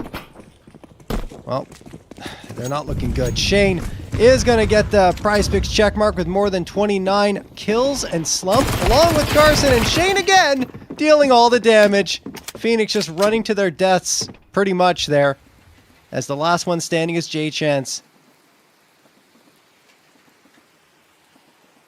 All these box holes being contained here, information kind of noted, and flawless victory out of the CT side. Not a point of damage taken for them, and a stampede onto 11 as they continue to deliver in the impact here. Voka are to be the next squad to move up, and with that, it's going to be Snav grabbing himself a PrizePicks check mark for more than 29.5 kills, and second map here being really good for him after a great first map here. Back-to-back impact. It was as expected. Fast A play. Speed running towards this A bomb site, getting shut out. In the meantime, slump down low. Flashes continue to rain above, and there needs to be a little bit of support coming through, and it doesn't come through in time. Carson, in fact, catches some strays, and Gabe, once again, the guy to break through. Now flank has to be concerned as Shane snakes his way in for a frag. And a 2v2 ahead of them. Dia, still an unknown quantity. Shane having an incredible map here on train. Phoenix had the advantage, and now it's lost, and Nade goes through, doesn't do much damage to J Chance. And you see Gabe is hunting around. He's like, where is that other player? Expect maybe Dia to be Yeah. over there towards Hell, but towards Ivy. That's just not the case here. So now you're starting to get a little bit confused. That's why J Chance is watching the flank so heavily, thinking maybe Dia started towards B and just kept pushing. But Dia is so passive, and Shane has repositioned from Pop already through the T-Con side of things, and now is trying to catch off guard J Chance. You can't plant the bomb comfortably either. It's going to take a little bit of extra time to do so. Here now Shane hears the footsteps, hears the motion and the rotation, but can't find the kill to complete the mission. All on the shoulders of Dia. HE's got to be a good throw, and it's deep enough. Perfect. An absolute touchdown. And a rocket of an arm here. Dia looking to save this one in a 1v2 still. Has to deal with Gabe playing on top of the bomb here right now. Smoke goes down as well, limiting the path, and Dia looking to play around it. I think right now you see Gabe inside the smoke with his opposition, swinging his knife around wildly, but can't find it, can't track it. AK comes out instead and is good enough to deliver the finishing blow. Phoenix will be able to punch back. Gabe has single-handedly delivered 3 rounds out of the 6 that Phoenix have found. Like, that is absolutely ridiculous impact. Voka probably a little frustrated with that one, but they've had a phenomenal CT side, so they can't be too disappointed. And Gabe, well, that's no surprise. He is going to hit his PrizePicks check mark of more than 25.5 kills. He has been a revelation for Phoenix, at least here on Train, and even that hasn't been nearly enough for them. Voka continue to have the firepower advantage. Carson finds the first on MDS. I mean, walking into this round after having won the previous with 2 MAC-10s is very difficult. Incendiary falls to the ground there, thrown by Shane to try and stop a quick push from coming through. And Phoenix pause for a moment.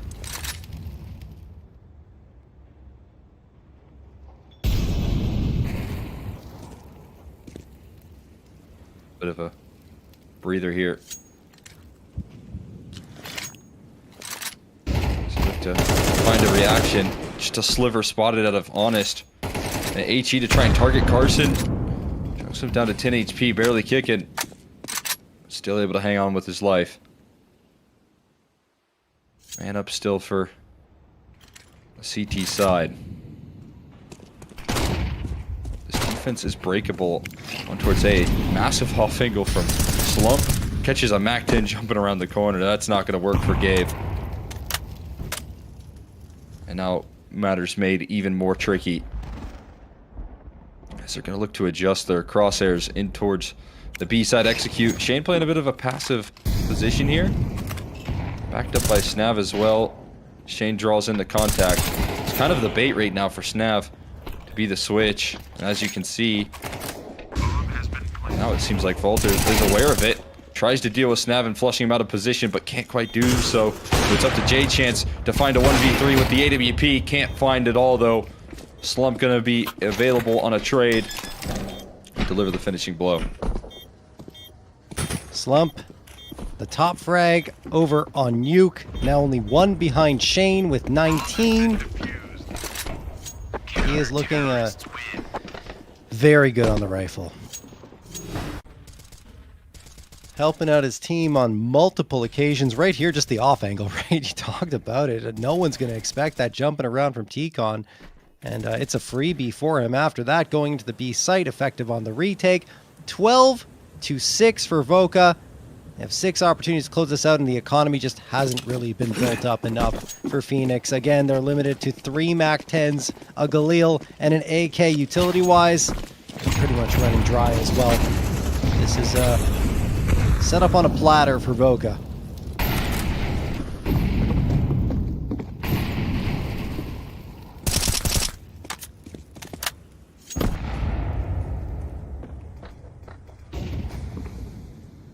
And it is. Now trying to lead the motion in towards the B side. We'll see if this is their last execute. Dodging the flashes, Shane. Good for a single. There's a little bit more backup. Slump gonna get overrun and traded out. Some efficiency here, but Snav's still looking to break through. Backed up by his teammates, That's so rotating good. in. And it's all on the shoulders of Honest to deliver in the clutch. Down to 38 HP, not healthy, but still standing and looking to bring home one of these rounds in the clutch. Can he save his team? The worries. Confirmed location here in an elevated angle to knock out the final punch offered up by Voka to lock themselves in a sweep here and take down Phoenix. A lot cleaner than expected, to be honest. But yeah, Phoenix actually without Wreckmeister the entire time. We weren't aware of it, but it's actually Voltorok who came through both on the previous map and this one. But Wreckmeister missing makes a big difference on this squad. He's a player that has delivered for them under so many different circumstances, time and time again. I would consider him a hot prospect if he's available. So certainly there's going to be a lot of teams that he may be joining up with. Maybe he already has, and we just haven't gotten confirmation of it. Either way, Voka absolutely steamrolled through Phoenix in this BO3. It wasn't really close at any moment. And honestly, I felt like CT side, after they got that 8-4 T side, they just had to play decent Counter-Strike, and they did more than that. Yeah, that's the thing here. They controlled the game throughout the grand scheme of things. Again, maybe, the 1-4 deficit that they faced on Nuke was some of the best, times that were really had here for Phoenix. But outside of that, control taken over by Voka, and you could see why here. Slump dominating map 2 as well as map 1 here. So many players reaching the PrizePicks estimated totals in terms of Shane, Slump, and Snav down there at the bottom. Being able to impact the server there. Snav doing phenomenal work as well.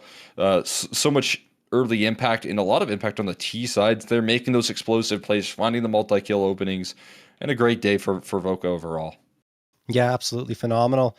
PrizePicks check marks, I think you already mentioned, but like 3 players out of the 5 collecting them. Shane, Slump, and Snav doing the work. And I agree, Slump was fantastic. 41 frags overall. Certainly a player that Voka appreciated having here today. Let's switch gears and talk about Phoenix. For me, Gabe was unbelievable. One short. Oh, excuse me, not one short. He hit his PrizePicks frag estimate above a 25.5 and honestly deserved it. I really appreciated the effort he put through on that map of Train. If it wasn't for him, it would have been a much more lopsided scoreline.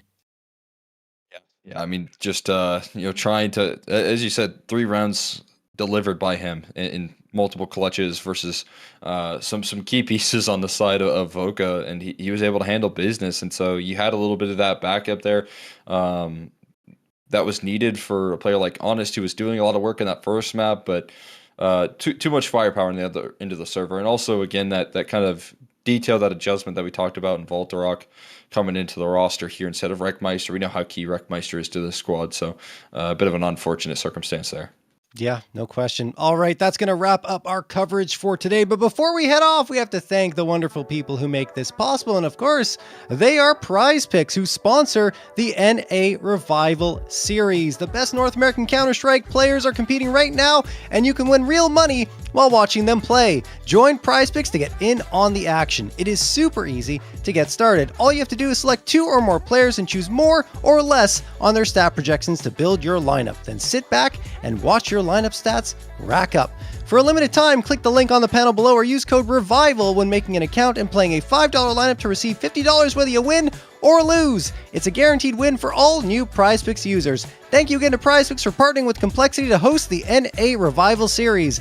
Also, make sure you check out the Flom store at flomstore.com. That's FL0M store.com to get geared up for Flom Mythic LAN Las Vegas. Any and all purchases help support this and future lands. Guys, as mentioned, we are signing off for today, but tomorrow you're going to want to tune in because we have the semi and grand finals coming up. For now, we hope you all have an amazing night.